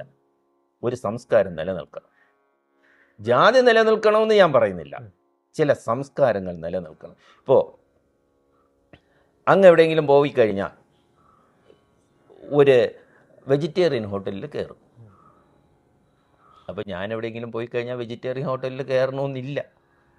ചിലപ്പോൾ നോൺ വെജ് ഇല്ലെങ്കിലായിരിക്കും വെജിറ്റേറിയനിലേക്ക് കയറുന്നത്. അപ്പം നമ്മൾ രണ്ട് ഇതൊരു സംസ്കാരമാണ്. അപ്പോൾ അങ്ങേക്കും എനിക്കും കൂടെ ഒരേ സ്ഥലത്തിരുന്ന് ആഹാരം കഴിക്കാൻ പറ്റുമോ? പറ്റില്ല. ചില ആഹാരത്തിൻ്റെ സ്മെല്ല് അങ്ങേക്ക് ഇഷ്ടപ്പെടില്ല. അപ്പോൾ അതിന് അങ്ങ് അനുവദിക്കാതിരിക്കുന്നതിൽ തെറ്റെന്താ? നിങ്ങളൊന്ന് അപ്പുറത്തോട്ട് പൊയ്ക്കോളൂ. ഇത് ഈ രീതിയിൽ നമ്മൾ കണ്ടാൽ മതി. അങ്ങനെ ഒരു ക്ഷേത്രം സ്ഥാപിക്കാൻ വേണ്ടി അവർ തീരുമാനിച്ചു. 1908 ജനുവരി 12 ഭക്തന്മാരുടെ ഒരു യോഗം മണത്തലയിൽ കൂടി അതിബൃഹത്തായ ചർച്ച നടത്തി. ഭക്തന്മാരുടെ യോഗമാണ്, എല്ലാവരും വന്നിട്ടില്ല. 1908 ഭക്തന്മാരുടെ യോഗം, എല്ലാവരും അങ്ങനെ വലിയ ചർച്ചയൊക്കെ നടത്തി. തുടർന്ന് ഒരു ബൃഹത്തായ ജനുവരി 12 1998 ജനുവരി 12 ഭക്തരുടെ യോഗം കൂടിയെങ്കിൽ ഫെബ്രുവരി 8 ഏതാണ്ട് ഒരു 10-27 ദിവസത്തെ ഇതിൽ ഫെബ്രുവരി 8 ഒരു പൊതുയോഗം കൂടി. 1908 ഫെബ്രുവരി 8 അല്ലേ 1908 ഫെബ്രുവരി 8 ഒരു പൊതുയോഗം കൂടി. ബൃഹത്തായ ഒരു പൊതുയോഗം, 437 പേർ പങ്കെടുത്തു. അതാണ് ഞാൻ ബൃഹത്തായ പൊതുയോഗം എന്ന് പറയുന്നത്. ഇന്ന് ക്ഷേത്രത്തിൽ പൊതുയോഗമൊന്നുമില്ല. എൻ്റെ കുട്ടിക്കാലത്ത് ചില ക്ഷേത്രങ്ങളിൽ ഉത്സവത്തിന് മുമ്പ് ഒരു പൊതുയോഗമൊക്കെ കൂടുമായിരുന്നു. ഇവിടുത്തെ പല ക്ഷേത്രങ്ങളിലുള്ള ബൃഹത്തായ വലിയ വലിയ ക്ഷേത്രം മുതൽ പല ക്ഷേത്രങ്ങളിലുള്ള പൊതുയോഗങ്ങൾ ഞാൻ കണ്ടിട്ടുണ്ട്. 50 പേരിൽ കൂടുതൽ കാണില്ല. അപ്പം അന്ന് ജനസംഖ്യ ഇത്രയും കുറഞ്ഞു കിടന്ന കാലത്ത് 437 പേര് പങ്കെടുത്ത ബൃഹത്തായ ഒരു പൊതുയോഗമാണ്. അപ്പം അത് 7 അവസാനിച്ചത്. 7 ഒരു ഭാഗ്യസംഖ്യയാണ്. സംഖ്യാശാസ്ത്രപ്രകാരം 3, 6, 7, 9, 11, 18 ഇങ്ങനെ ഭാഗ്യസംഖ്യ നീളെയാണ്. അപ്പോൾ ഇതൊരു ഭാഗ്യസംഖ്യയാണ്. ആ പൊതുയോഗം അവിടെ ഒരു ശിവക്ഷേത്രം സ്ഥാപിക്കാൻ വേണ്ടി തീരുമാനം. ഒരു എതിർപ്പുമില്ല. ഒരു ബ്രാഹ്മണരും അവിടെ ഒന്ന് പ്രശ്നം ഉണ്ടാക്കിയതായിട്ട് ചരിത്രം പറയുന്നില്ല. അവർ ശിവക്ഷേത്രമാണ് വിൽക്കാൻ പോകുന്നത്, ആരും എതിർക്കാൻ വന്നില്ല. ഈ ക്ഷേത്രം സ്ഥാപിക്കാൻ വേണ്ടി അവരൊരു സംഘടന രൂപീകരിച്ചു. അത് ശ്രീ വിശ്വനാഥദാസ സമാജം. ശ്രീ വിശ്വനാഥദാസ സമാജം. ഇപ്പം നമ്മൾ നേരത്തെ പറഞ്ഞു വന്നതുപോലെയല്ല കേട്ടോ, ഒരു കാര്യം കൂടെ ഉണ്ട്. ഈ പറയുന്ന ഓരോ കാര്യവും കൃത്യമായിരിക്കണം. കാര്യം ഇതെന്തായാലും ചാവക്കാട് നിവാസികൾ കേൾക്കും. അവർ ഇങ്ങോട്ട് വിളിക്കും, ഇന്ന കാര്യം തെറ്റാണ്, ഇന്ന കാര്യം തെറ്റാണ് എന്ന് പറയും. അപ്പോൾ വളരെ കൃത്യമായിരിക്കണം. ഇവർ ഈ വിശ്വനാഥദാസ സമാജം എന്ത് ചെയ്തു എന്ന് വെച്ച് കഴിഞ്ഞാൽ ഒരു പ്രവർത്തക സമിതി, ആ പ്രവർത്തക സമിതിയിൽ 56 അംഗങ്ങളുള്ള ഒരു പ്രവർത്തക സമിതി, അതായത് 437 പേരിൽ നിന്നും 56 അംഗങ്ങളുള്ള ഒരു പ്രവർത്തക സമിതി രൂപീകരിച്ചു. അതായത് ക്ഷേത്ര കമ്മിറ്റിയിലേക്ക് പോവുകയാണ്. നമ്മളിപ്പോഴത്തെ ഈ കോൺഗ്രസ്, ഇന്ത്യൻ നാഷണൽ കോൺഗ്രസിന് ഒരു പ്രവർത്തക സമിതിയുണ്ട്. ആ പ്രവർത്തക സമിതിയിൽ നിന്നാണല്ലോ പ്രസിഡന്റിനെ തിരഞ്ഞെടുക്കുന്നത്. അതേപോലെ നമ്മുടെ ഈ പ്രവർത്തക സമിതിയിൽ നിന്നും പ്രസിഡന്റ്, അതായത് അധ്യക്ഷനെ തിരഞ്ഞെടുത്തു. ശ്രീ ചെറായി രാമുണ്ണി പണിക്കരാണ് അധ്യക്ഷൻ. ശ്രീ ചെറായി രാമുണ്ണി പണിക്കരെ അധ്യക്ഷനായിട്ട് തിരഞ്ഞെടുത്തു. കാര്യദർശി അഥവാ സെക്രട്ടറി തിരഞ്ഞെടുത്തു ഡോക്ടർ AP ബൽറാം. അതാണ് ഞാൻ പറഞ്ഞത്, ഡോക്ടറാണ്. ചാവക്കാട് ഗവൺമെൻറ് ആശുപത്രിയിൽ അദ്ദേഹത്തെ തിരഞ്ഞെടുത്തു. ഖജാൻജിയായിട്ട് ശ്രീ ചങ്ങരം കുമരത്ത് പാറൻ. നമ്മളെ ശ്രീ ചങ്ങരം കുമരത്ത് കൃഷ്ണൻ നേരത്തെ വന്നു. ഇവിടെ പാറൻ, ഇവർ തമ്മിലുള്ള ബന്ധമൊന്നും എനിക്കറിയില്ല. ചിലപ്പോൾ ജ്യേഷ്ഠാനുജന്മാരാകാൻ, എനിക്ക് കൂടുതൽ അറിയില്ല.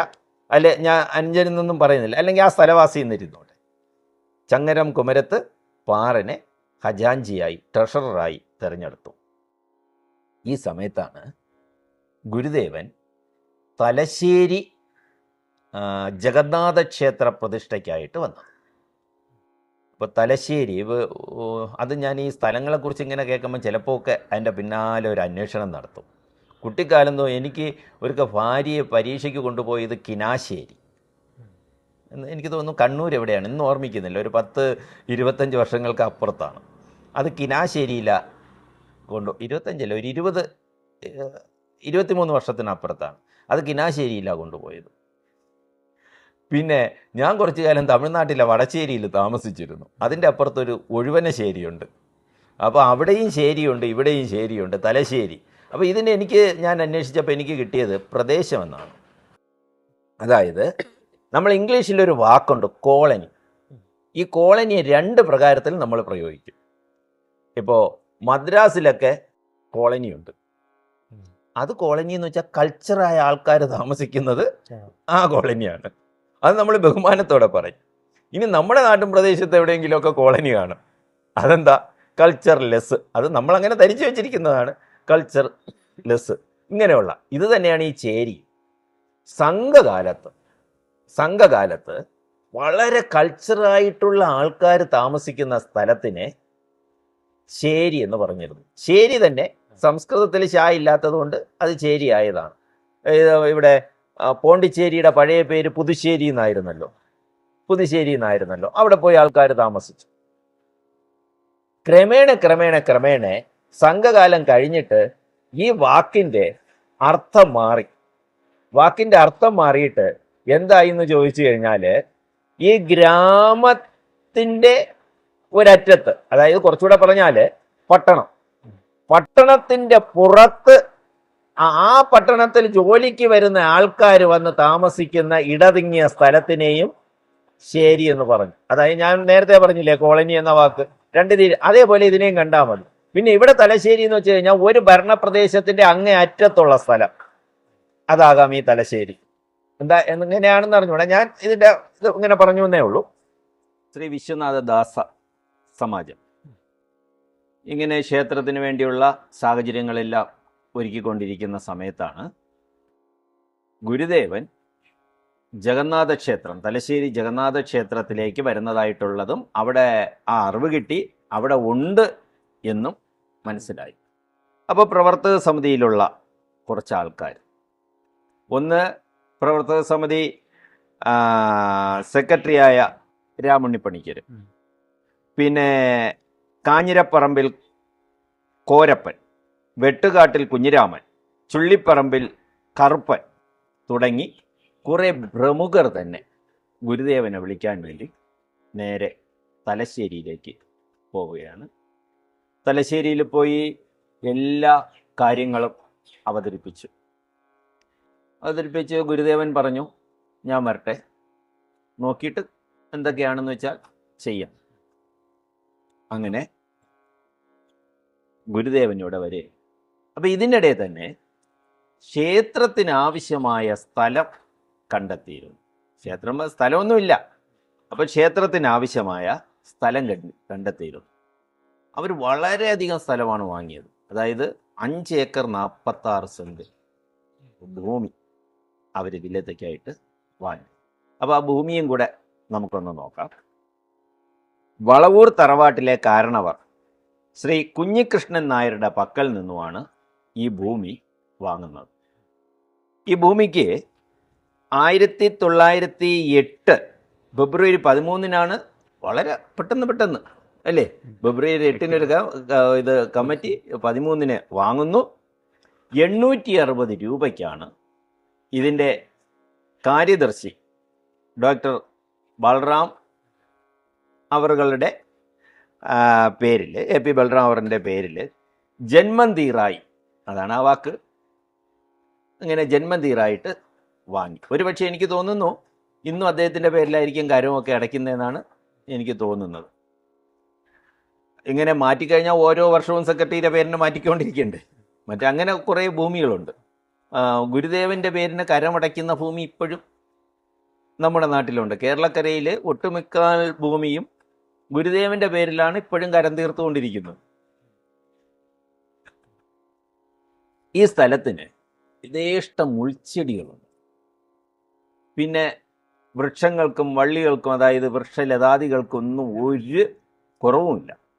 ഒരു കുളമുണ്ട്, പിന്നെ ഒരു കാവ്, സർപ്പക്കാവ് 5.5 ഏക്കർ ഇങ്ങനെ വ്യാപിച്ച് കിടക്കുകയാണ്. മുൾച്ചെടികളും എല്ലാം കൊണ്ടും ചുരുക്കി പറഞ്ഞാൽ ഒരു നിബിഡ വനം തന്നെയാണ് ഈ 860 രൂപയ്ക്ക് ഇവർക്ക് കിട്ടുന്നത്. അത് വലിയൊരു തുകയാണ്. ഇന്നത്തെ അനുസരിച്ച് നോക്കുമ്പോൾ അന്നത്തെ 860 എന്ന് പറഞ്ഞാൽ വലിയൊരു തുകയാണ്. ഏതാണ്ട് 1 നൂറ്റാണ്ട് കഴിഞ്ഞു. ഗുരു തലശ്ശേരിയിൽ നിന്നും ഇവിടെ വന്ന് വിശ്രമിച്ചത് നമ്മുടെ വിവേകാനന്ദ സത്രത്തിൽ തന്നെയാണ്. ആശ്രമമല്ല, സത്രം. പിന്നെ ഇപ്പം അത് ഏതാണ്ട് ഇതുപോലെ ആയിരിക്കും, ആശ്രമം പോലെ ആയിരിക്കും. ഗുരു ഭൂമിയൊക്കെ നോക്കി, നല്ല ഭൂമിയാണ്, അനുഗ്രഹിച്ചു. പക്ഷെ അദ്ദേഹത്തിന് സ്വതസിദ്ധമായ ഒരു ശൈലിയുണ്ട്. എന്താണ്? ഏത് സർപ്പക്കാവ് കണ്ടാലും വെട്ടിമാറ്റുക. അപ്പോൾ ഇങ്ങനെയെല്ലാം കണ്ടു, ആ സർപ്പക്കാവ് വെട്ടിമാറ്റണം. സർപ്പക്കാവ് വെട്ടിമാറ്റാൻ പറഞ്ഞ ആളുകൾക്ക് എന്തായിരിക്കും? പേടിയായിരിക്കും. അദ്ദേഹം ആ വെട്ടുകത്തി ഇങ്ങ് എടുക്കാൻ പറഞ്ഞു. 1-2 മരച്ചില്ലകൾ അദ്ദേഹം തന്നെ അങ്ങ് മുറിച്ചു മാറ്റി. അവിടെ ഉള്ള ഇതൊക്കെ എടുത്ത്, വിഗ്രഹങ്ങൾ അതൊക്കെ എടുത്ത് അങ്ങ് ദൂരത്തെറിഞ്ഞു. അപ്പോൾ ബാക്കിയുള്ളവർ സ്വാഭാവികമായിട്ടും ചെയ്തു. ആ ക്ഷേത്രം എവിടെ വെക്കണമെന്നുള്ള സ്ഥാന നിർണയവും കുറ്റി തറയ്ക്കലും അദ്ദേഹം തന്നെ നിർവഹിച്ചു. ഒരു ചെറിയൊരു വാക്ക്, കുറ്റി തറയ്ക്കൽ, അതൊന്ന് വിശദീകരിക്കണം, എല്ലാവർക്കും അറിയില്ല. അപ്പോൾ വീട് വെക്കുമ്പോൾ അല്ലെങ്കിൽ ഏതെങ്കിലും ഒരു നല്ല കാര്യം ചെയ്യുമ്പോൾ എവിടെയാണോ നമ്മൾ സ്ഥാനം നോക്കുന്നത്, ആ സ്ഥാനം നോക്കി ആ പ്രദേശത്തിന് ഒരു ചതുരമാക്കിക്കൊണ്ട് അതിൻ്റെ തെക്ക് പടിഞ്ഞാറ് മൂല, അതായത് കന്നിമൂല, തെക്ക് പടിഞ്ഞാറ് മൂലയിൽ ഒരു കുറ്റി അടിച്ചു. ആ കുറ്റിയിൽ നിന്നാണ് കയറ് വലിച്ച് കെട്ടി ബാക്കിയുള്ള കാര്യങ്ങളും അതിൻ്റെ എല്ലാം കൂടെ ചെയ്യുന്നത്. അത് വീട് വയ്ക്കുമ്പോഴും അങ്ങനെ ചെയ്യാറുണ്ട്. പക്ഷെ ഇപ്പോൾ കുറ്റി തറയ്ക്കൽ എന്ന് പറയുമ്പോൾ പുതുതലമുറയ്ക്ക് ഒരു പക്ഷേ അറിയില്ലായിരിക്കും. അതുകൊണ്ടാണ് ഞാൻ അതിനെ ഒന്ന് വിശദമാക്കിയത്. ഇപ്പം ആ വാക്കൊന്നും ഇപ്പോൾ പറയുന്നില്ല. ഇപ്പോൾ പറയുന്നത് എന്താണ്? കുറ്റി തറയ്ക്കലിൻ്റെ അന്നും അടിസ്ഥാന പൂജയെന്നോ എല്ലാം ഇപ്പോൾ പൂജയിലാണ് ആ വാക്കങ്ങ് മാറിയിരിക്കുന്നത്.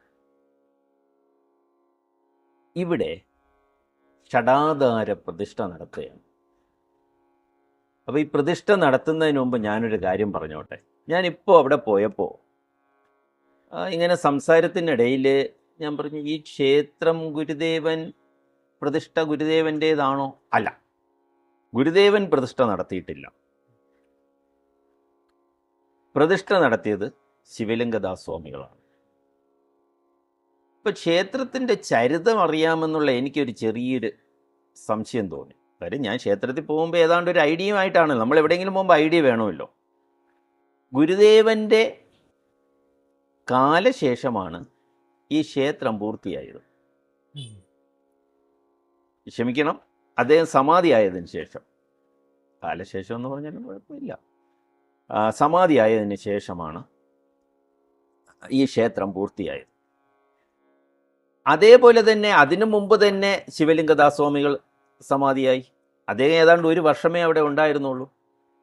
അപ്പം ശാന്തി, നിലവിലെ ശാന്തി, അദ്ദേഹത്തിൻ്റെ പേര് ഞാൻ മറന്നുപോയി, അദ്ദേഹം പറഞ്ഞു ഇവിടുത്തെ ക്ഷേത്ര പ്രതിഷ്ഠ നടത്തിയത് ശിവലിംഗദാസ് സ്വാമികളാണ്. അപ്പോൾ അദ്ദേഹം പറയുമ്പോൾ ഞാൻ വേറെ തർക്കമൊന്നും പറഞ്ഞില്ല.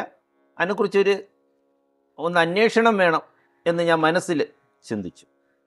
അങ്ങനെയാണ് അതുവരെ ഈ ഷടാധാര പ്രതിഷ്ഠ എന്ന് പറയുന്ന ഈ പ്രതിഷ്ഠ എൻ്റെ മനസ്സിലേക്ക് തങ്ങിയില്ല. അവിടെ നിന്നാണ് ഈ ഷടാധാര പ്രതിഷ്ഠ എൻ്റെ മനസ്സിൽ തങ്ങുന്നത്. അപ്പം അതിനു മുമ്പ് നമുക്ക് പ്രതിഷ്ഠ നടത്തിയിട്ട് ഷടാധാരത്തിലേക്ക് പോകാം. കുംഭമാസത്തിലെ ശിവരാത്രി, അതായത് 1910 ഫെബ്രുവരി മാസം, ഇംഗ്ലീഷിൽ വരുമ്പോൾ ഫെബ്രുവരി, ആ മാസത്തിലാണ് ഇദ്ദേഹം ഇവിടെ ഷടാധാര പ്രതിഷ്ഠ നടത്തുന്നത്. 1918 മുതൽ 1919 വരെ തുടർച്ചയായിട്ട് ഇവിടെ ഉണ്ടായിരുന്നു. അപ്പോൾ ഇവിടെ ഇദ്ദേഹം ഷടാധാര പ്രതിഷ്ഠ നടത്തുന്നത് 10-ലാണ്. അപ്പം ഏതാണ്ട് ഒരു 10 വർഷക്കാലം ഇദ്ദേഹത്തിന് ഈ പ്രദേശവുമായിട്ടൊരു ചെറിയ ബന്ധം ഉണ്ടായിരുന്നു എന്ന് നമ്മൾ മനസ്സിലാക്കണം. ഇതിൽ നിന്ന് മനസ്സിലാക്കണം.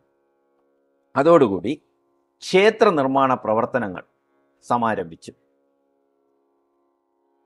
ജോലികൾ പുരോഗമിക്കുന്ന സമയത്ത് ഏതോ കാരണം കൊണ്ട് അറിയില്ല, കാരണം എന്താണെന്ന് അറിയില്ല, അവിടെ കുറേ മന്ദീഭവിച്ചു പോയി. ഈ ക്ഷേത്രം പൂർണ്ണമാകുന്നത് 1919 നമ്മുടെ ശിവലിംഗദാസ് സ്വാമികളുടെ സമാധിക്ക് ശേഷമാണ്. ഒന്നുകൂടെ വ്യക്തമാക്കി കഴിഞ്ഞാൽ 1942-ലാണ് ഈ ക്ഷേത്രം പൂർണ്ണമാകുന്നത്. അപ്പോൾ പൂർണ്ണമാകുന്നതിനു മുമ്പ് അവിടെ പ്രതിഷ്ഠ നടത്തി എന്ന് പറയുന്നു. അവിടെയാണ് എനിക്ക് ഒരു സംശയം ഉണ്ടായത്. ഈ പ്രതിഷ്ഠ, അതായത് ഷടാധാര പ്രതിഷ്ഠയ്ക്ക് മുകളിൽ, ഷടാധാരം എന്താണെന്ന് പറയാം. അതിനുമുമ്പ് ഞാൻ ഒരു വാക്ക്, ഷടാധാര പ്രതിഷ്ഠയ്ക്ക് മുകളിൽ വിശ്വനാഥ പ്രതിഷ്ഠ നടത്തിയത് ശിവഗിരിയിലെ അവസാനത്തെ മഠാധിപതിയായിരുന്ന ദിവ്യശ്രീ ശങ്കരാനന്ദ സ്വാമികളായിരുന്നു. അപ്പം അതിനു മുമ്പേ അവിടെ ഒരു ഷടാധാര പ്രതിഷ്ഠ നടത്തിയിരുന്നു. അതുകൊണ്ടാണ് ശാന്തി പറഞ്ഞത് എന്താണ്, ഈ ക്ഷേത്ര പ്രതിഷ്ഠ നടത്തിയത് ശിവലിംഗദാസ് സ്വാമികളാണ് എന്ന് ഉറപ്പിച്ച് പറഞ്ഞത്. അപ്പോൾ ഷടാധാര പ്രതിഷ്ഠയുടെ മുകളിൽ ആര് പ്രതിഷ്ഠ ചെയ്യുന്നു എന്നതിന് പ്രാധാന്യമില്ല. അവിടെ ഏറ്റവും കൂടുതൽ പ്രാധാന്യം എന്ന് പറയുന്നത് ഈ ഷടാധാരത്തിനാണ്. അശോകൻജി, അങ്ങിപ്പോൾ സൂചിപ്പിച്ചു ശിവലിംഗദാസ സ്വാമികൾ അദ്ദേഹത്തിൻ്റെ അടുത്ത് വരുന്ന സാധാരണ ജനങ്ങളുടെ പ്രശ്നപരിഹാരം, അത് ശാരീരികമായിട്ടോട്ടെ മാനസികമായിട്ടോ ആയിക്കോട്ടെ, ഇങ്ങനത്തെ എല്ലാ പ്രശ്നപരിഹാരവും അദ്ദേഹം ഒരു ആശ്വാസം കൊടുക്കുന്നുണ്ടായിരുന്നു. അസുഖമായിട്ട് വരുന്നവർക്ക് ചിലർക്ക് മരുന്ന് കൊടുക്കുന്നു, ചിലർക്ക് അദ്ദേഹത്തിൻ്റെ സാന്നിധ്യം തന്നെ മതി. അതായത് ഒരു സിദ്ധപുരുഷനാണല്ലോ, സിദ്ധാവസ്ഥയിൽ നിൽക്കുന്ന ഒരാളുടെ സാന്നിധ്യം കൊണ്ട് തന്നെ എല്ലാ ദുരിതങ്ങളും മാറിപ്പോകും. അപ്പം ഈ ചിലർക്ക് ഈ രോഗമുക്തിക്കായിട്ട് മരുന്നുകൾ കൊടുക്കുന്നുണ്ടായിരുന്നു എന്ന് പറഞ്ഞല്ലോ. അപ്പം അതിനുള്ള ചില ഉദാഹരണങ്ങൾ എന്തെങ്കിലും നമുക്ക് പറഞ്ഞു തരാൻ പറ്റുമോ? അനേക ഉദാഹരണങ്ങൾ പറയാം. പക്ഷേ അതിനോടൊപ്പം വ്യത്യസ്തമായ ഒരു ഉദാഹരണം പറഞ്ഞിട്ട് മറ്റുള്ള ഉദാഹരണത്തിലേക്ക് പോകാം. ഇവിടുന്ന് ശ്രദ്ധിക്കേണ്ട ഒരു കാര്യമുണ്ട്. അപ്പു ശാന്തിയുടെ ഭാര്യ, അവരുടെ പേര് കല്യാണി എന്നാണ്, ശ്രീമതി കല്യാണി. അപ്പോൾ ഇപ്പം അങ്ങയുടെ മുഖം കണ്ടപ്പോൾ എനിക്ക് മനസ്സിലായി 14 വയസ്സായ കുട്ടി വിവാഹം കഴിച്ചോ എന്നൊക്കെയാണ്. പേടിക്കണ്ട. ഇത് ഈ കല്യാണിയെ വിവാഹം കഴിക്കുന്നത് പിന്നീടാണ്. പക്ഷെ ഈ കളത്തിൽ വീടുമായിട്ട് ഇത്തിരി ബന്ധമുണ്ട്, നേരത്തെ ബന്ധമുണ്ട്. ഇത്രയും മനസ്സിലാകുന്നല്ലോ. കളത്തിൽ വീടുമായിട്ട് ഇദ്ദേഹത്തിന് നേരത്തെ ബന്ധമുണ്ട്.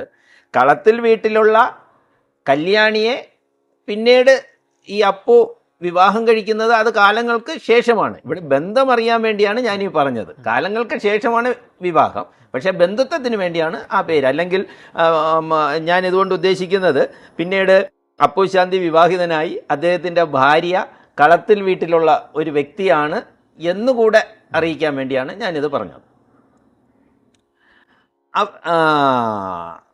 ആദ്യകാലങ്ങളിൽ ഇവർ പറയാണ്, ആദ്യകാലങ്ങളിൽ അവർ സ്വാമിയെ യഥേഷ്ടം കണ്ടിരുന്നു. അതായത് ഈ സത്രത്തിൽ വന്ന ആ കാലങ്ങളിൽ സ്വാമിയെ യഥേഷ്ടം കണ്ടിരുന്നു.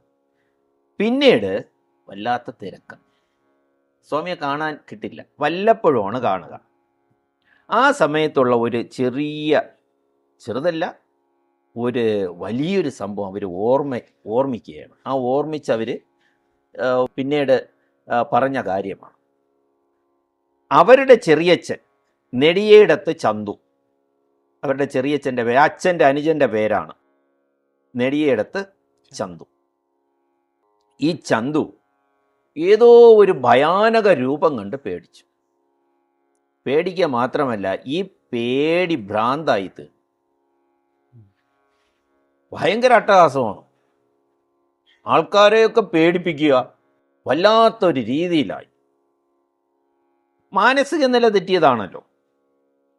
അവർ അനേക പ്രകാരത്തിലുള്ള ചികിത്സകൾ, അലോപ്പതി, അവിടെ തന്നെ പരിചയമുള്ള ഡോക്ടർമാരുണ്ടല്ലോ, അലോപ്പതി, ആയുർവേദം, പല പ്രകാരത്തിലുള്ള ചികിത്സകളെല്ലാം നടത്തി. ഒരു മാറ്റവും ഇല്ല. പിന്നെ മന്ത്രവാദത്തിലേക്ക് പോയി, ഇല്ല. അനേക ജ്യോതിഷ്യന്മാരെ കണ്ടു, ഇത് തുടരും. അങ്ങനെ ഇരിക്കെ ഒരു ജ്യോതിഷ്യൻ പറഞ്ഞു, ദിവ്യശ്രീ ശിവലിംഗദാസ് സ്വാമികളുടെ അടുത്തേക്ക് കൊണ്ടുപോകുക. അദ്ദേഹത്തിൻ്റെ അടുത്ത് കൊണ്ടുപോയി എല്ലാ കാര്യവും പറഞ്ഞു. അദ്ദേഹം സാധാരണ ഒരു പഴം എടുത്ത് കൊടുക്കാറുണ്ട്, പക്ഷെ ഇപ്പോൾ അദ്ദേഹം പഴം എടുത്ത് കൊടുത്തില്ല. പക്ഷെ പഴം കൊടുക്കുകയും ചെയ്തു. ഇവരോട് പറഞ്ഞു, ഒരു കൊല കൊണ്ടുവരിക. ആ കൊല കൊണ്ടുവന്നു. അതിൽ നിന്നും ഒരു പഴം എടുത്ത് കൊടുത്തു. എന്താണ് അദ്ദേഹം അങ്ങനെ ചെയ്തതെന്ന് എനിക്ക് മനസ്സിലാകുന്നില്ല. അതിൽ നിന്നും ഒരു പഴം എടുത്ത് കൊടുത്തു. ഒരു വാഴക്കുഴയില്ല, ഒരു പഴം. ഇങ്ങനെ 41 ദിവസവും 41 കൊല കൊണ്ടുവന്നിരിക്കുക. അതിൽ നിന്നും ഓരോ പഴം എടുത്ത് കൊടുക്കും. എന്നിട്ട് പത്മമിട്ട് പൂജ നടത്തി. അതായത് പ്രത്യേക രീതിയിൽ ഉള്ള ഇരിപ്പിടമൊക്കെ സജ്ജീകരിച്ച് പൂജ നടത്തി.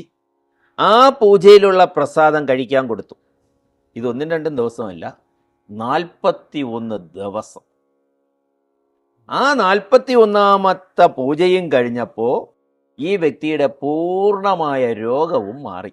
ഇങ്ങനെ ഒരു സംഭവം കൂടെയുണ്ട്. ഇതെന്തുകൊണ്ടാണ് സിദ്ധന്മാരിങ്ങനെ ചെയ്യുന്നതെന്ന് ചോദിച്ചു കഴിഞ്ഞാൽ എനിക്കറിയില്ല.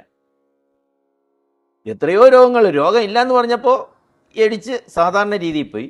പക്ഷെ ഇവിടെ വന്നപ്പോൾ 41 ദിവസത്തെ പൂജ നടത്തി രോഗം മാറ്റി. 41 ദിവസം പഴം കൊടുത്തു. മറ്റുള്ളവർക്ക് ഒറ്റ പഴമേ കൊടുത്തിട്ടുള്ളൂ. ഇനി അതേപോലെ തന്നെ ഇതേ ശ്രീമതി കല്യാണി മറ്റൊരു അനുഭവം കൂടെ എഴുതിയിട്ടുണ്ട്. കളത്തിൽ വീട്ടിൽ കരുണാകരൻ്റെ ഭാര്യ, അവർക്കെന്ത് സംഭവിച്ചു നോക്കാം.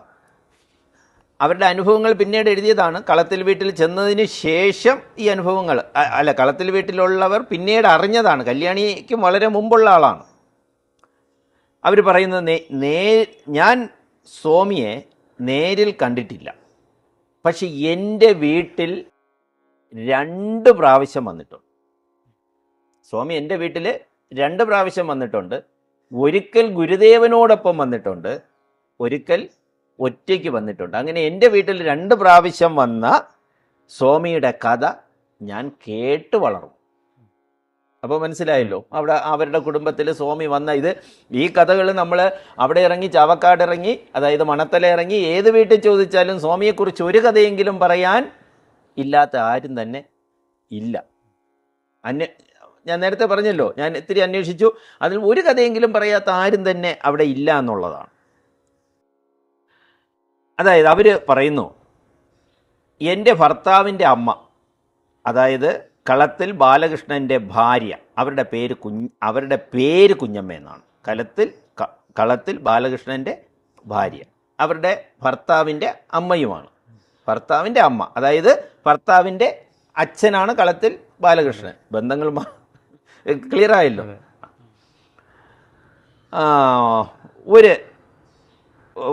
കുഞ്ഞമ്മ അവിടെ രോഗമായിട്ട് കിടക്കുകയാണ്. അനേകം ചികിത്സകൾ നടത്തി. മുറിയിൽ നിന്നും പുറത്തേക്ക് വരില്ല, ഒറ്റ കിടപ്പ. അങ്ങനെ ഇരിക്കുകയാണ് ഗുരുവും ശിഷ്യനും കൂടെ അവിടെ ചെല്ലുന്നത്. അപ്പോൾ അവരുടെ വീട്ടിൻ്റെ മുറ്റത്ത് ഒരു അമ്പലപ്പുരയുണ്ട്. ഒരു പുരയുണ്ട്. പുര നിറച്ചും വിഗ്രഹങ്ങളാണ്. അത് വീട്ടിൻ്റെ മുറ്റത്ത്. അവിടെയാണ് നമ്മുടെ ഗുരുവും ശിഷ്യനും, ശ്രീനാരായണ ഗുരുവും ശിവലിംഗദാസ് സ്വാമികളും വിശ്രമിച്ചത്. ഗുരു അവിടെ ഇരുന്ന് പറഞ്ഞു, ഈ കാണുന്ന പീഠങ്ങളിലുള്ള ദേവീ വിഗ്രഹം ഒഴിച്ച് ബാക്കി എല്ലാ വിഗ്രഹങ്ങളും എടുത്ത് മാറ്റുക. ദേവീ വിഗ്രഹം മാത്രം അവിടെ ഇരിക്കട്ടെ, ബാക്കി എല്ലാം എടുത്ത് മാറ്റിക്കൊള്ളൂ. അവരാദ്യം ഒന്ന് ഭയന്നു, പക്ഷെ പറഞ്ഞതാരാ, അതുകൊണ്ട് പിന്നെ ഭയന്നില്ല, എല്ലാം എടുത്ത് മാറ്റി. മേലിൽ ഇവിടെ മൃഗബലി നടത്തരുത്, അതും പറഞ്ഞു. മേലിൽ ഇവിടെ നടത്തരുത്, അതും അവർ സമ്മതിച്ചു. പരിസരം എല്ലാം വൃത്തിയാക്കി നന്നാക്കി, ദേവി വിഗ്രഹം കഴുകി വൃത്തിയാക്കി. ഇപ്പോൾ ഒരു വിഗ്രഹം മാത്രമേ അവിടെ ഉള്ളൂ. നേരെ കുഞ്ഞമ്മയുടെ മുറിയിലേക്ക് പോയി. ഗുരുവും ശിഷ്യനും കൂടെ എഴുന്നേൽപ്പിച്ചു. അവരെഴുന്നേൽട്ടില്ല. അവർക്ക് എഴുന്നേൽക്കാൻ പറ്റുന്നില്ല. രണ്ടുപേരും പിടിച്ചിട്ടും എഴുന്നേൽക്കുന്നില്ല. രണ്ടുപേരും പുറത്തിറങ്ങി. ശ്രീനാരായണ ഗുരു പറഞ്ഞു, നീ അവിടെ കിടന്നോ എന്ന് പറഞ്ഞിട്ട് ഗുരു ഇറങ്ങി. പിന്നാലെ ശിഷ്യനും ഇറങ്ങി. എന്ത് സംഭവിച്ചു എന്നറിയില്ല. കുഞ്ഞമ്മ ചാടി എണീറ്റു. ആഹാരം കഴിക്കാതെ കിടന്ന കുഞ്ഞമ്മയാണ്. കുഞ്ഞമ്മ ചാടി എണീറ്റു, ഗുരുവിൻ്റെ പിന്നാലെ പോയി. അവിടെ ചെന്നപ്പോൾ നമ്മുടെ ശിഷ്യൻ ശിവലിംഗദാസ് സ്വാമികൾ ഇങ്ങനെ കുറച്ച് ഭസ്മം എടുത്തു കൊടുത്തു. അതോടുകൂടി പൂർണ്ണമായി അവരുടെ രോഗം മാറി. ഇനി അവർ വീണ്ടും ഓർമ്മിക്കുകയാണ്, അവരുടെ മുത്തച്ഛൻ കളത്തിൽ വീട്ടിൽ വേലപ്പൻ. അപ്പോൾ ബാലകൃഷ്ണൻ്റെയും അച്ഛൻ കരുണാകരൻ, ബാലകൃഷ്ണൻ, അതിൻ്റെ വേലപ്പൻ, കളത്തിൽ വീട്ടിൽ വേലപ്പൻ. ഈ കളത്തിൽ വീട്ടിൽ ഒത്തിരി ബന്ധമുണ്ടായിരുന്നു ദിവ്യശ്രീ ശിവലിംഗദാസ് സ്വാമികൾക്ക്. രണ്ടാമതായിട്ട് വന്നു. ആദ്യത്തെ സംഭവം ഇത് ഗുരുദേവനുമായി രണ്ടാമത് വന്നത് ഒറ്റയ്ക്കാണ്. മുത്തച്ഛൻ കുറേ കാലം കൊണ്ട് അസുഖമായിട്ട് കിടക്കുകയാണ്. നമ്മുടെ ഇദ്ദേഹത്തിന് വേലപ്പന് ഒരു ഉരുള ചോറെടുത്ത് കൊടുത്തു. ചോറ് കൊടുത്തിട്ട് ഇപ്പം ഇത് ഇങ്ങനെ കരയുകയാണ്. സ്വാമി വേലപ്പൻ മൂപ്പർ എന്താണ് കരയുന്നത്? ഭയമാണോ? അപ്പോൾ വേലപ്പൻ മൂപ്പർ പറഞ്ഞു, അതെ ഭയമാണ്, ഇദ്ദേഹത്തിന് മരണഭയമാണ്, താൻ മരിച്ചു പോകുമെന്നുള്ള ഒരു തോന്നലാണ്. സ്വാമി പറഞ്ഞു, ഭയക്കണ്ട, ഇപ്പോൾ ഞാനുണ്ടല്ലോ. അപ്പോൾ അദ്ദേഹം പറഞ്ഞു, സ്വാമി ഉള്ളപ്പോൾ എനിക്ക് ഭയമില്ല, സ്വാമി ഉള്ളപ്പോൾ എനിക്ക് ഭയമില്ല. സ്വാമി കുറേ നേരം മൗനമായിട്ടിരുന്നു. എന്നിട്ടൊരു വാചകം പറഞ്ഞു, അത് ശ്രദ്ധിക്കണം. ഇവിടെ ഞാനുള്ളതുപോലെ അവിടെ ഞാനും ഉണ്ടാകും, ഇവിടെ ഞാനുള്ളതുപോലെ അവിടെയും ഞാനുണ്ടാകും. ഇപ്പം അങ്ങ് ചിരിക്കുന്നു, കാര്യം മനസ്സിലായി എന്ന് തോന്നുന്നു. ഇപ്പം ഞാനിവിടെ ഉണ്ട്, ഞാനുണ്ടെങ്കിൽ ഭയമില്ലല്ലോ. അപ്പോൾ ഇപ്പം ഞാനിവിടെ ഉണ്ട്, ഇനി അവിടെ വരുമ്പോൾ അവിടെയും ഞാനുണ്ടാകും. സ്വാമി സമാധിയായി വളരെ കാലം കഴിഞ്ഞതിന് ശേഷമാണ് ഇദ്ദേഹം ഇഹലോകവാസം വെടിയുന്നത്. ഇതാണ് സമാധിയെക്കുറിച്ച് കൊടുത്ത അടുത്ത സൂചനയാണ്. ആദ്യം ഞാനവിടെ വിശ്രമിക്കാൻ സമയമായില്ല, അവിടെ ഒന്ന് വിശ്രമിക്കാനുള്ള സമയമായില്ല. അങ്ങനെ പല പല സൂചനകളിലൂടെയാണ് സമാധിയാകുന്നത്. ഈ ഞാൻ എൻ്റെ കുട്ടിക്കാലത്തൊക്കെ കേട്ടിട്ടുണ്ട്, ചിലർ സമയം എഴുതി വെച്ച് സമാധിയാകും. അങ്ങും കേട്ടിരിക്കാം. അത് തെറ്റാണ്. അതായത് അത് തെറ്റാണെന്ന് പറയാൻ ഇതുപോലുള്ള ഗുരുനാഥന്മാർക്ക് വളരെയധികം ഭക്തജനങ്ങളുണ്ടാകും. ഈ ഗുരുവിൽ നിന്നും അവരെന്തെങ്കിലുമൊക്കെ ഊർജം സ്വീകരിച്ചിരിക്കും. തങ്ങളുടെ ഗുരു സമാധിയാകുന്ന സമയം അറിഞ്ഞാൽ അവർ നേരത്തെ അവിടെ വരും. വരിക മാത്രമല്ല, ചിലപ്പോൾ അതിനോടൊപ്പം ഇവർ മരിക്കാൻ തയ്യാറാവും. അതുകൊണ്ട് അറിയാമെന്നുള്ള ഒരു മഹത് വ്യക്തികളും സമയം എഴുതി വെച്ച് സമാധിയാവില്ല. അങ്ങനെ ആരെങ്കിലും സമയം എഴുതി വെച്ച് സമാധിയാവുകയാണെങ്കിൽ അതിനെ സമാധി എന്ന് പറയാൻ പറ്റില്ല. സമാധി ആരും അറിയാതെ ചെയ്യാനുള്ളതാണ്. സൂചനകളിലൂടെ കഴിവുള്ളവൻ മനസ്സിലാക്കും. പക്ഷെ ഈ സൂചനകളൊന്നും ആരും മനസ്സിലാക്കുന്നില്ല. ഇദ്ദേഹം പല സൂചനകൾ കൊടുത്തു, ആരും മനസ്സിലാക്കുന്നില്ല. ഇനി ഈ കളത്തിൽ വീട്ടിൽ ജാനകി അമ്മയാണ് ഇദ്ദേഹത്തിന് ഉച്ചഭക്ഷണം കൊണ്ട് കൊടുക്കുന്നത്. ഒരു ദിവസം ഉച്ചഭക്ഷണം കൊണ്ടുവന്നപ്പോൾ സ്വാമി പറഞ്ഞു, അരി ഉരുളിയിൽ അരിക്കണം. അതായത് അങ്ങേക്ക് അറിയാമോ എന്തോ, ഇപ്പോഴൊക്കെയാണ് നമ്മൾ സോർട്ടഡ് റൈസും അതും ഇതേപോലെ എല്ലാം കൂടെ എടുത്ത് കഴുകിയെടുത്ത് അങ്ങിടുന്നത്. പണ്ട് അങ്ങനെയല്ല, അരി കൊണ്ടുവന്നിട്ട് അതിനെ ഇതേപോലത്തെ ഒരു പാത്രം വെച്ചിട്ട് ഇങ്ങനെ അരിച്ചരിച്ചരിച്ച് കല്ല് നീക്കം ചെയ്യും. അതിലത്തേക്ക് വേണ്ടി അങ്ങനെ ഒരു സമ്പ്രദായം ഉണ്ടായിരുന്നു. അത് പണ്ട് ഉരുളി, പൈസ ഉള്ളവർ ഉരുളി ഉപയോഗിക്കും, ചെറിയ ഉരുളി. അതിലിങ്ങനെ ആ തടുപ്പുകളിൽ കല്ല് തട്ടി നിൽക്കും. അല്ലാത്തവർ മൺപാത്രം ഉപയോഗിക്കും. ഇതായിരുന്നു സംഭവം.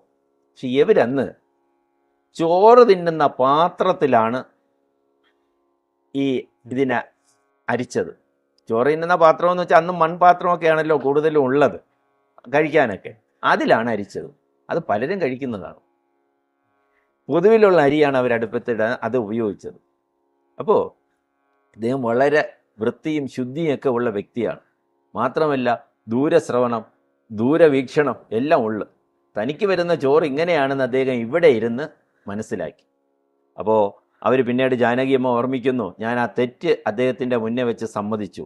കാര്യം ഞാൻ അന്ന് ഉരുളിയിലല്ല, പൊതു ചോറ് തിന്നുന്ന പാത്രം, ഇദ്ദേഹത്തിന് ചോറ് കൊണ്ട് കൊടുക്കാനുള്ള കിട്ടിയ പാത്രം എടുത്ത് വെച്ച് ചെയ്തു പോയി. അതൊരു തെറ്റെന്ന് പറയാൻ പറ്റില്ല. അതിനുശേഷം അദ്ദേഹം ഒരുക്ക പറഞ്ഞു, എനിക്ക് കളത്തിലെ ചോറ് വേണ്ട, കളത്തിൽ വീട്ടിൽ നിന്നും കൊണ്ടുവരുന്ന ചോറ് എനിക്ക് വേണ്ട. അതിന് ഇത് ഇങ്ങനെയാണ് പറയുന്നത്. ഒരു ദിവസം വിശ്വനാഥ ക്ഷേത്രത്തിലെ പൂജ കഴിഞ്ഞിട്ട് ആ നിവേദ്യം ഇദ്ദേഹത്തിന് കൊണ്ട് കൊടുത്തു. നിവേദ്യം ഇദ്ദേഹത്തിന് കൊണ്ട് കൊടുത്ത് അത് അദ്ദേഹം ആഹരിച്ചപ്പോൾ അതിൽ കല്ലുണ്ട്. അപ്പോൾ ഈ കല്ലുള്ളത് കൊണ്ട് ദേവൻ തടസ്സം പറയുകയില്ല. നാളെ മുതൽ എനിക്ക് കളത്തിൽ വീട്ടിലെ ചോറ് വേണ്ട, വിശ്വനാഥ അപ്പൻ്റെ നിവേദ്യം മതിയാകും എന്നാണ് അദ്ദേഹം അന്ന് പറഞ്ഞത്. അതോടുകൂടി കളത്തിൽ വീട്ടിലെ ചോറ് അദ്ദേഹം മതിയാക്കി. ഇനി അദ്ദേഹം മണത്തലയിലെ സിദ്ധപുരുഷനാണല്ലോ. അപ്പം ഈ സിദ്ധപുരുഷൻ, ഇദ്ദേഹത്തിന് അത്ഭുതകരമായ സിദ്ധിവിശേഷങ്ങളും ആ സിദ്ധിവിശേഷങ്ങൾ ഇന്ന് പരമ്പരയായിട്ട് പങ്കുവച്ച് ആ അനുഭവ പാഠങ്ങൾ പറയുന്ന അനേക സംഭവങ്ങളുണ്ട്. ഈ പ്രദേശത്ത് ഏത് വീട്ടിൽ പോയി ചോദിച്ചാലും ഇദ്ദേഹവുമായി ബന്ധപ്പെട്ട് ഏതെങ്കിലും ഒരു സംഭവം പറയാത്ത ഒരു വീടും ഇതുമായിട്ട് ബന്ധപ്പെട്ട് വരുന്ന, മതവുമായി ബന്ധപ്പെട്ട് മതവുമായിട്ടല്ല, ഞാൻ നേരത്തെ പറഞ്ഞല്ലോ, മറ്റൊരു മതസ്ഥനാണ് അന്ന് മറ്റൊരു കാര്യം പറഞ്ഞു തന്ന. ഇങ്ങനെ ഏത് മതക്കാരോട് ചെന്ന് ചോദിച്ചാലും എന്തെങ്കിലുമൊക്കെ സിദ്ധിവിശേഷം പറയാതിരിക്കില്ല. ആ പ്രദേശത്തെ വിശിഷ്ട ഭോജ്യങ്ങൾ നിർമ്മിക്കുമ്പോഴോ എന്തെങ്കിലും പ്രത്യേക പലഹാരങ്ങൾ നിർമ്മിക്കുമ്പോഴോ ആദ്യ ഭാഗം ഇദ്ദേഹത്തിന് വേണ്ടി നീക്കി വെച്ചിരുന്നു. ഒരിക്കൽ ഒരു ഭക്തൻ കുറച്ച് പലഹാരങ്ങളും പഴങ്ങളുമായിട്ട് വന്നു. രണ്ടും കൊണ്ടുവന്നപ്പോൾ ആ പഴം എടുത്തു, പലഹാരം കൈ കൊടുത്തു, ഇത് കൊണ്ടുവയ്ക്കുള്ളൂ. അദ്ദേഹം വിഷമത്തിലായി. ഇല്ല, ഇത് അങ്ങേക്ക് കൊണ്ടുവന്നതാണ്, അങ്ങ് ഭക്ഷിക്കണം, ഒരെണ്ണമെങ്കിലും ഭക്ഷിക്കണം. അദ്ദേഹം കുറച്ച് ഇങ്ങനെ ഇരുന്നിട്ട് പറഞ്ഞു, വീട്ടിൽ പോയി വഴക്കുണ്ടാക്കില്ല എങ്കിൽ ഞാനൊരു കാര്യം പറയാം. ഇല്ല, ഞാൻ അങ്ങ് പറഞ്ഞാൽ ഞാൻ വീട്ടിൽ പോയി ചോദിക്കുക പോലുമില്ല. ഇത് ബാക്കി ഭക്ഷണമാണ്, ഈ പലഹാരം ബാക്കി ഭക്ഷണമാണ്, മറ്റൊരാൾ കഴിച്ചതിൻ്റെ ബാക്കിയാണ്, അതെനിക്ക് ആവശ്യമില്ല. ഇദ്ദേഹത്തിന് വലിയ പ്രയാസമായി. ഇപ്പം ഇദ്ദേഹം അറിയാതെയാണ് കൊണ്ടുവന്നത്. അപ്പോൾ നേരെ ചെന്ന് ഭാര്യ കണ്ടപ്പോൾ തന്നെ ചോദിച്ചു, എന്ത് പറ്റി? അത് ഇതേപോലെയാണ്. അദ്ദേഹം ഇങ്ങനെ പറഞ്ഞു. അപ്പോൾ ഭാര്യ പറഞ്ഞു, അതെ, അദ്ദേഹത്തിന് വേണ്ടി മാറ്റി വെച്ചിരുന്ന ഈ ഭക്ഷണം നിന്നും ഒരാൾ കുറച്ചെടുത്തു. അപ്പോൾ ഈ വീട്ടിൽ നടന്ന സംഭവം അദ്ദേഹം അറിയുന്നു. ഇതാണ് അദ്ദേഹത്തിൻ്റെ ആ സിദ്ധി വിശേഷം. ഇനി ഇപ്പം അങ്ങ് നമ്മുടെ ഗുരുപദം എപ്പിസോഡ് ഇങ്ങനെ മുന്നോട്ട് പോയിക്കൊണ്ടിരുന്നപ്പം നമ്മൾ ശിവലിംഗദാസ സ്വാമികളെ കുറിച്ച് പറയുമായിരുന്നല്ലോ. അങ്ങ് കൂടുതൽ ആഴത്തിൽ ശിവലിംഗദാസ സ്വാമികൾ അറിയാൻ വേണ്ടിയിട്ട് അദ്ദേഹം 10 വർഷത്തോളം അദ്ദേഹവുമായിട്ട് ബന്ധമുള്ള ചാവക്കാട് എന്ന് പറയുന്ന സ്ഥലത്ത് അദ്ദേഹത്തിൻ്റെ സമാധി മന്ദിരത്തിൽ പോവുകയും അവിടുത്തെ അനുഭവങ്ങളും അങ്ങ് പങ്കുവയ്ക്കുന്നുണ്ട്. തുടക്കത്തിൽ അങ്ങ് പറഞ്ഞു, അവിടെ പോയപ്പോൾ ആ ഒരു കാളയുടെ അനുഭവം പറഞ്ഞല്ലോ, ഒരു കൂറ്റൻ കാളയെക്കുറിച്ച് അങ്ങ് വായിച്ചറിഞ്ഞത് അവിടെ നേരിട്ട് പോയി കാണുമ്പോഴും അപ്പോഴുണ്ടായ ലൈവായിട്ട് കിട്ടിയ ഒരു അനുഭവം അങ്ങ് പറയുണ്ടായി. അപ്പോൾ അവിടെ അങ്ങേക്ക് വേറെ പ്രശസ്തമായിട്ട് അല്ലെങ്കിൽ ഒരു കൂടുതൽ ഒരു നോട്ടീസ് ചെയ്യപ്പെട്ട എന്തെങ്കിലും സംഭവങ്ങൾ അവിടെ ആ ക്ഷേത്രത്തിൽ അങ്ങേക്ക് ദർശിക്കാൻ സാധിച്ചോ? തീർച്ചയായും ദർശിക്കാൻ സാധിച്ചു. അത് ഒരു പ്രാവിൻ്റെ കൂടാണ്. ചിത്രം നമുക്ക് പ്രേക്ഷകർക്ക് പങ്കുവയ്ക്കാം. ആ പ്രാവിൻ്റെ കൂട് എങ്ങനെ അവിടെ വന്നു എന്നതിനെക്കുറിച്ച് ഞാനൊരു അന്വേഷണം നടത്തി. അന്വേഷണത്തിന് മുമ്പ് തന്നെ ഈ പ്രാവുമായി ബന്ധപ്പെട്ട ഒരു കഥ ഞാൻ ട്രെയിനിൽ വെച്ച് കേട്ടിരുന്നു. ഒരു വ്യക്തിപരമായ കാര്യം പറഞ്ഞ്, ഈ 92 കാലഘട്ടത്തിൽ ഒരു ഉത്തരേന്ത്യൻ യാത്രയിൽ അന്ന് ഇവിടുന്ന് കേരള എക്സ്പ്രസ് എടുക്കുന്നത് ഏതാണ്ട് 9:40 ഈ കേരള എക്സ്പ്രസ് ഏതാണ്ട് 3-3:30, ഒരു ഓർമ്മയിൽ നിന്നാണ് ഞാൻ പറയുന്നത് ഇതല്ല. ഇന്ന് കേരള എക്സ്പ്രസ് 11:30 എന്താണ് തിരുവനന്തപുരത്തിന് എടുക്കുന്നത്, അന്ന് 9:40 ഇതൊരു 3-3:30 മണിയാകുമ്പോൾ തൃശ്ശൂരെത്തും. ഇപ്പോൾ സാധാരണ ഈ യാത്രയുടെ തലേ ദിവസം ഉറക്കം ഉണ്ടാവില്ല. അപ്പം ഞാൻ ചെയ്യുന്നത് എന്താണെന്ന് വെച്ച് കഴിഞ്ഞാൽ, ഈ എപ്പോഴും മുകളിലത്തെ ബർത്ത് ചോദിച്ചു വാങ്ങും, അപ്പർ ബർത്ത് ചോദിച്ച് വാങ്ങിയിട്ട് ഇവിടെ നിന്ന് വണ്ടി എടുത്ത് സാധനങ്ങളെല്ലാം കൊണ്ടുവച്ചിട്ട് അപ്പർ ബർത്ത് കയറി ഒരൊറ്റ ഉറക്കമാണ്. 10 മണിക്ക് ഉറക്കം തുടങ്ങും. ഈ ഉച്ചയും കഴിഞ്ഞൊരു 2:30 കഴിഞ്ഞിട്ടതിന് ശേഷമാണ് എണീക്കുന്നത്. അതായത് ഏതാണ്ട് എറണാകുളം എത്തുമ്പോൾ. അങ്ങനെ എണീറ്റ് ആഹാരമൊക്കെ കഴിച്ച് വണ്ടി വീണ്ടും മുന്നോട്ട് പോവുകയാണ് തൃശ്ശൂർ. രാവിലെ പത്രമൊക്കെ വായിക്കാതെയാണ് പോകുന്നത്. വൈകുന്നേരം കഴിയും, സന്ധ്യയാകും പാലക്കാട് എത്താൻ. അപ്പോൾ തൃശ്ശൂർ ഇങ്ങനെ ഇറങ്ങി നോക്കും പത്രം വല്ലതും ഉണ്ടോ. അപ്പോൾ തൃശ്ശൂർ നോക്കിയപ്പോൾ അന്ന് മലയാള മനോരമ പത്രം കിട്ടി. പത്രം വാങ്ങിച്ചു. വൈകുന്നേരം ഉച്ച കഴിഞ്ഞല്ലോ, പത്രത്തിന് പ്രാധാന്യം ഇല്ല, മനോരമ മാത്രമേ കിട്ടിയുള്ളൂ. മനോരമ പത്രം വാങ്ങി. അന്നത്തെ പത്രത്തിൽ വലിയ ഒരു സംഭവമാണ് എഴുതിയിരിക്കുന്നത്. ആ തൃശ്ശൂരിലെ പത്രം വാങ്ങിയത് കൊണ്ടാണ് അത് എന്നെ കാണാൻ കഴിഞ്ഞത്. അവിടെ എന്തെല്ലാമോ പ്രശ്നം ആ തൃശ്ശൂർ ക്ഷേത്രത്തിൽ, ഈ വിശ്വനാഥ ക്ഷേത്രത്തിൽ. ഞാൻ നേരത്തെ പറഞ്ഞല്ലോ, പണ്ട് നമ്മൾ പറഞ്ഞില്ലേ ഒരു ഘോഷയാത്ര, നമ്മൾ കഴിഞ്ഞ എൻ്റെ അങ്ങ് എന്തോ ഈ ഘോഷയാത്ര അങ്ങോട്ട് പോയിട്ട് തിരിച്ചു വന്നപ്പോൾ അവിടെ തർക്കമൊക്കെ ഉണ്ടായി. ഇത് പൊതു റോഡാണ്, ഞങ്ങൾ പലതും ഇവിടെ ബഹളം വെച്ചപ്പോൾ പറഞ്ഞിരുന്നു. അതേ വിഭാഗം തന്നെ ഇപ്പോഴും ഘോഷയാത്ര വന്നപ്പോൾ തടഞ്ഞു. ഇന്ന് സിദ്ധസ്വാമി ഇല്ല. ഇന്ന് ഭരണ സംവിധാനം കൂടെ ഉള്ളതുകൊണ്ട് ആ ഘോഷയാത്രയെ അടിച്ചു പൊട്ടിച്ചു. പക്ഷേ ഘോഷയാത്രയിൽ ആ ജനങ്ങൾ വിട്ടുകൊടുത്തില്ല. അവരവിടെ കുത്തിയിരുന്നു, റോട്ടിൽ കുത്തിയിരുന്നു. അടിച്ചു പൊട്ടിച്ച DSPയുടെ പേരൊന്നും ഞാൻ പറയുന്നില്ല, അന്നത്തെ ഭരിച്ചിരുന്ന രാഷ്ട്രീയ പാർട്ടിയും പറയുന്നില്ല, അതിലേക്കൊന്നും കിടക്കുന്നില്ല. ഏത് വിഭാഗം അതൊന്നും ഞാൻ പറയുന്നില്ല. അടിച്ചു പൊട്ടിച്ചു, അവരെ റോട്ടിലങ്ങ് കുത്തിയിരുന്നു. അവർ അതിൽ കൂടെ മാത്രമേ പോകൂ. അപ്പോൾ ഈ പൂരമാണ്, പൂരത്തിൻ്റെ വലിയ വലിയ പൊക്കമുള്ള കാവടി പോലത്തെ, അതിൻ്റെ പേരെനിക്കറിയില്ല, അതൊക്കെ അടിച്ചു പൊട്ടിച്ചു. അപ്പോൾ ഇതിൻ്റെ കുറേ ചിത്രങ്ങളൊക്കെ ഈ പത്രത്തിനകത്തുണ്ടായിരുന്നു. അത് അവിടെ ഇരുന്ന ഒരുമായിട്ട് ചർച്ച ചെയ്തപ്പോൾ ഒരാൾ പറയുകയുണ്ടായി, ഇവിടെ ഒരു പ്രാവും നമ്മുടെ സിദ്ധസ്വാമിയുമായിട്ട് ബന്ധമുള്ള ഒരു കാര്യമുണ്ട്. അവിടെ ഒരു സിദ്ധസ്വാമി, അതെങ്ങനെയാണ് ഈ രീതി വാക്കാ പറഞ്ഞത്, സിദ്ധസ്വാമി. അന്ന് പേരൊന്നും എനിക്ക് പറഞ്ഞു തന്നിട്ടില്ല. സന്ദർഭം വന്നപ്പോൾ എനിക്ക് ഇപ്പോഴും പിന്നീട് ആ കഥ ഓർമ്മ, പേരൊന്നും പറഞ്ഞു തന്നിട്ടില്ല എന്ന് പറഞ്ഞിട്ട് ആ കഥ അന്ന് എനിക്ക് പറഞ്ഞു തന്നു. പക്ഷെ അതിനുശേഷം ആ കഥയും വെച്ചുകൊണ്ടാണ് ഞാനിപ്പോൾ പോകുന്നത്. പോയപ്പോൾ അവിടെ പ്രാവിൻ്റെ കൂടും ഉണ്ടായിരുന്നു. നമ്മുടെ ഡോക്ടർ കൃഷ്ണൻ പാലക്കാട്ടുകാരനാണെന്നറിയാമല്ലോ. അദ്ദേഹം ചാവക്കാട് ഗവൺമെൻറ് ആശുപത്രിയുടെ ഒരു ഡോക്ടറായിരുന്നു. അദ്ദേഹത്തിൻ്റെ ഒരു പരിചയക്കാരനോ ബന്ധുവാണ് ഒരു പട്ടാളക്കാരനോ ഉണ്ടായിരുന്നു. പട്ടാളക്കാരൻ ഇദ്ദേഹത്തിൻ്റെ ഗസ്റ്റ് ഹൗസിൽ കൂടെ ഇങ്ങനെ താമസിക്കുന്ന ആ കാലഘട്ടത്തിൽ സകുടുംബമാണ് താമസിക്കുന്നത്. ഇദ്ദേഹത്തിനൊരു ഹോബിയുണ്ട്. നമ്മുടെ ഈ പട്ടാളക്കാരൻ്റെ പേര് ഓർമ്മയില്ല, ഒരു ഹോബിയുണ്ട്. അത് വേറെ ഒന്നുമില്ല, തോക്ക് കൊടുത്തോണങ്ങ് പോകും. പ്രാവ്, പക്ഷികൾ വെടിവെച്ച് അതിങ്ങനെ കിടന്ന് പിടയ്ക്കുന്നത് കണ്ടിട്ട് രസിക്കുക. പിന്നെ വേണമെന്നുള്ളതെല്ലാം ഇദ്ദേഹം എടുക്കുകയും ഇദ്ദേഹത്തിൻ്റെ മാംസാഹാരത്തിനെടുക്കുകയും ബാക്കി കൂടെ നടക്കുന്നവർക്ക് കൊടുക്കുകയും ചെയ്യും. ഇത് ഒന്നിനെ രണ്ടിനെ അല്ല, നിരന്തരം അങ്ങ് നശിപ്പിക്കുകയാണ് ഈ പക്ഷി മൃഗാദികളെ. ആവശ്യത്തിലധികം വേണ്ടാത്തത് കളയുകയും ചെയ്യും. ഒരു പരിധിക്കപ്പുറം കഴിഞ്ഞാൽ പ്രകൃതി എന്ത് ചെയ്യുമെന്ന് അറിയാമല്ലോ. അതേപോലെ ഒരു ദിവസം ഒരു പ്രാവിനെ വെടിവെച്ചപ്പോൾ നേരെ വന്ന് അത് ഈ ക്ഷേത്രാങ്കണത്തിൽ വിശ്രമിക്കുകയായിരുന്ന നമ്മുടെ ശിവലിംഗദാസ സ്വാമികളുടെ തൃപ്പാദങ്ങളിൽ വീണ് പിടഞ്ഞു. സ്വാമിയുടെ പാദങ്ങൾ അത്രയും രക്ത കൊണ്ട് നിറഞ്ഞു. ആ പാദത്തിൽ തന്നെ കിടന്ന് പിടയുകയാണ്. അദ്ദേഹം കാല് വലിച്ചെടുത്തില്ല. കാര്യം അതിൻ്റെ മരണവേദന അദ്ദേഹത്തിനറിയാം. സ്വാമികളുടെ കാലത്തിന് മുറിയേ ഉണ്ടായി.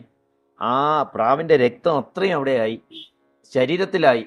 അദ്ദേഹത്തിന് വളരെയധികം വേദനയുണ്ടായി.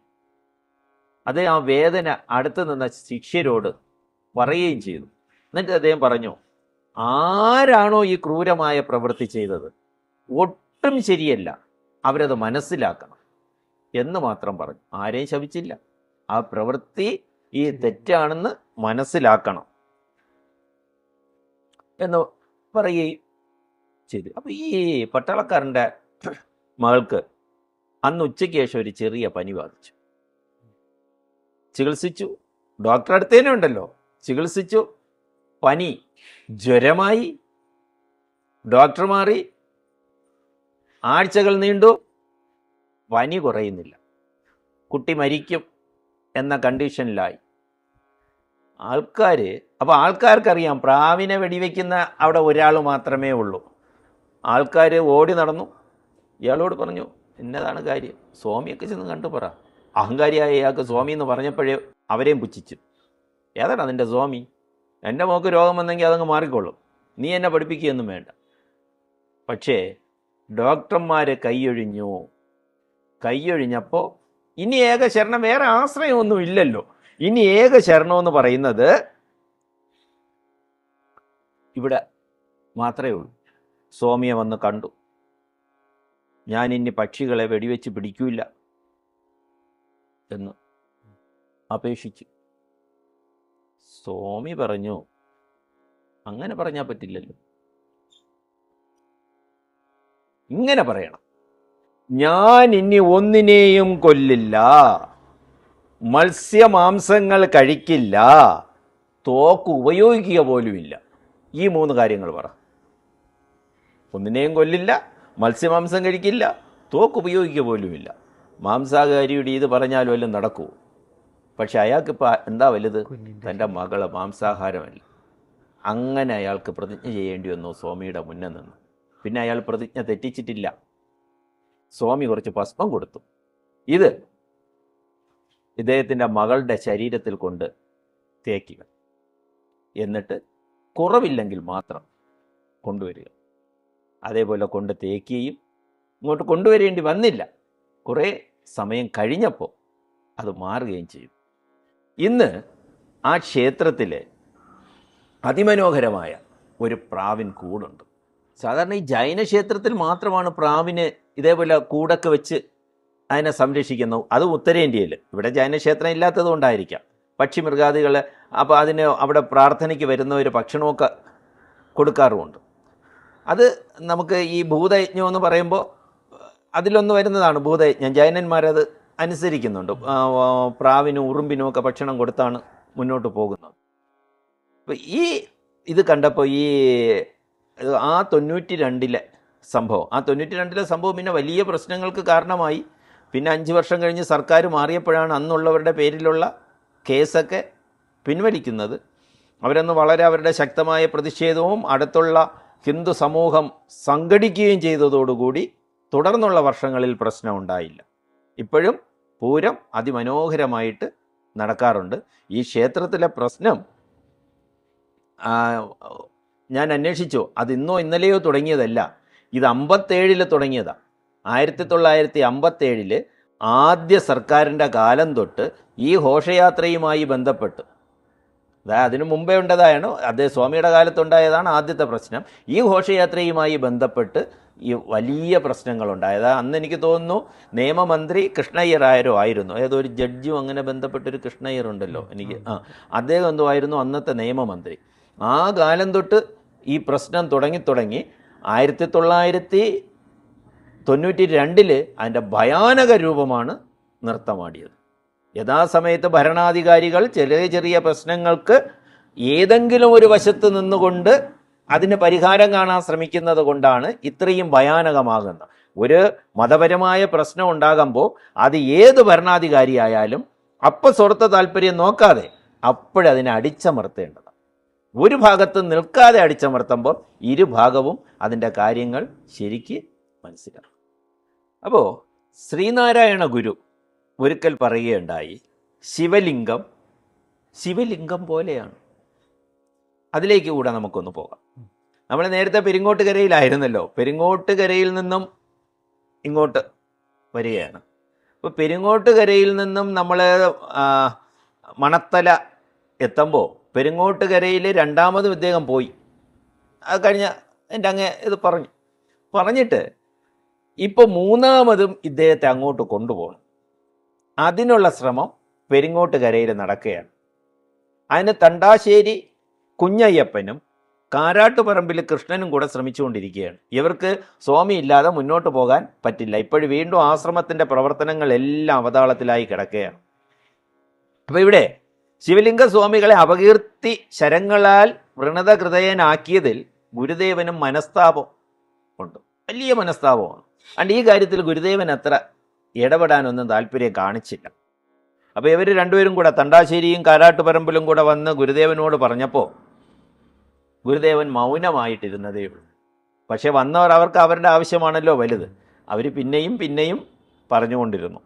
അവസാനം ഗുരുദേവൻ പറഞ്ഞു, നാം താമസിയാതെ കൂർക്കഞ്ചേരിയിൽ വരുന്നുണ്ട്, അപ്പോൾ സംസാരിക്കാം. അതായത് ഞാൻ കൂർക്കഞ്ചേരിയിൽ വരുമ്പോൾ ഇങ്ങോട്ടുകൂടെ പെരിങ്ങോട്ടുകരയിൽ വന്നിട്ട് അപ്പോഴും നമുക്ക് സംസാരിക്കാം എന്ന് പറഞ്ഞ് അവരെ തൽക്കാലം ഒഴിവാക്കി എന്ന വാക്ക് തന്നെ ഞാൻ ഉപയോഗിക്കുന്നു. അങ്ങനെ അദ്ദേഹം കൂർക്കഞ്ചേരിയിൽ ചെന്നപ്പോൾ അതേപോലെ പെരിങ്ങോട്ടുകരയിൽ വന്നപ്പോൾ വീണ്ടും ഈ ആവശ്യം അദ്ദേഹത്തിൻ്റെ മുന്നേ പറഞ്ഞുകൊണ്ടേയിരുന്നു. പല പ്രാവശ്യമായപ്പം അദ്ദേഹം പറഞ്ഞു, നാം ഇനി പറയില്ല, നിങ്ങൾ പോയി വിളിക്കുക. തണ്ടാശ്ശേരി കുഞ്ഞയ്യപ്പനും ഏതാണ്ട് ഭക്തജനങ്ങളും കൂടെ നേരെ നമ്മുടെ ഈ സ്ഥലത്തേക്ക് എത്തിച്ചേർന്നു. ചവക്കാട് മണത്തല അല്ലേ, മണത്തല എത്തിച്ചേർന്നു. വിശ്വനാഥ ക്ഷേത്രത്തിലെത്തി. അവിടെ എത്തിയപ്പോൾ നേരത്തെ ദിവ്യശ്രീ ശിവലിംഗദാസ സ്വാമികൾ അറിഞ്ഞിരുന്നോ എന്നറിയില്ല. അവിടെ എത്തിയപ്പോൾ അറിയുന്നു, സ്വാമികൾ പഞ്ചവടി ഗോപാലസ്വാമിയുടെ ഗുരുകുലത്തിലേക്ക് പോയിരിക്കുകയാണ്. എന്ന് വരും അറിയില്ല. ഇവർ അന്ന് പ്രതീക്ഷിച്ചു. പിറ്റേന്നായപ്പോൾ നേരെ പഞ്ചവടി ഗോപാലസ്വാമിയുടെ ആശ്രമത്തിലേക്ക് പോയി. അവിടെ ചെന്നപ്പോൾ അറിയുന്നു, ഇദ്ദേഹം മണത്തലയിലേക്ക് മടങ്ങി. ശരി, അവർ തിരിച്ച് മണത്തലയിൽ വന്നു, ക്ഷമാപണം നടത്തി. സ്വാമി ഇങ്ങനെയൊക്കെ ഉണ്ടായിപ്പോയി, ക്ഷമിക്കണം. ക്ഷമാപണം നടത്തി. അദ്ദേഹം പറഞ്ഞു, നമുക്കാരോടും പരിഭവമില്ല, നമ്മുടെ സേവനം ഇവിടെയും ആവശ്യമാണ്. എന്നുവെച്ചാൽ ഞാൻ ഒരു സ്ഥലത്ത് മാത്രം സേവിച്ചിട്ട് കാര്യമില്ല, നമ്മുടെ സേവനം ഇവിടെയും ആവശ്യമുണ്ട് എന്ന് അദ്ദേഹം പറഞ്ഞു. അവർ വളരെ ദുഃഖത്തോടുകൂടി മടങ്ങിപ്പോവുകയാണ് ഉണ്ടായത്. ഇപ്പോൾ ഏതാണ്ട് 1 മണിക്കൂർ കഴിഞ്ഞിരിക്കും. കഴിഞ്ഞ കുറച്ച് സമയം കൊണ്ട് ദിവ്യശ്രീ ശിവലിംഗദാസ് സ്വാമികളുടെ സമാധിയുടെ 1-2 സൂചനകൾ നൽകി. നമ്മുടെ ചരിത്രം സമാധിയോട് അടുത്തുകൊണ്ടിരിക്കുകയാണ്. എന്നിരുന്നാലും ഒരു കാര്യം പറഞ്ഞോട്ടെ, ഞാൻ ക്ഷേത്രത്തിലെ ഷഡാധാര പ്രതിഷ്ഠയെക്കുറിച്ച് പറയുകയുണ്ടായി.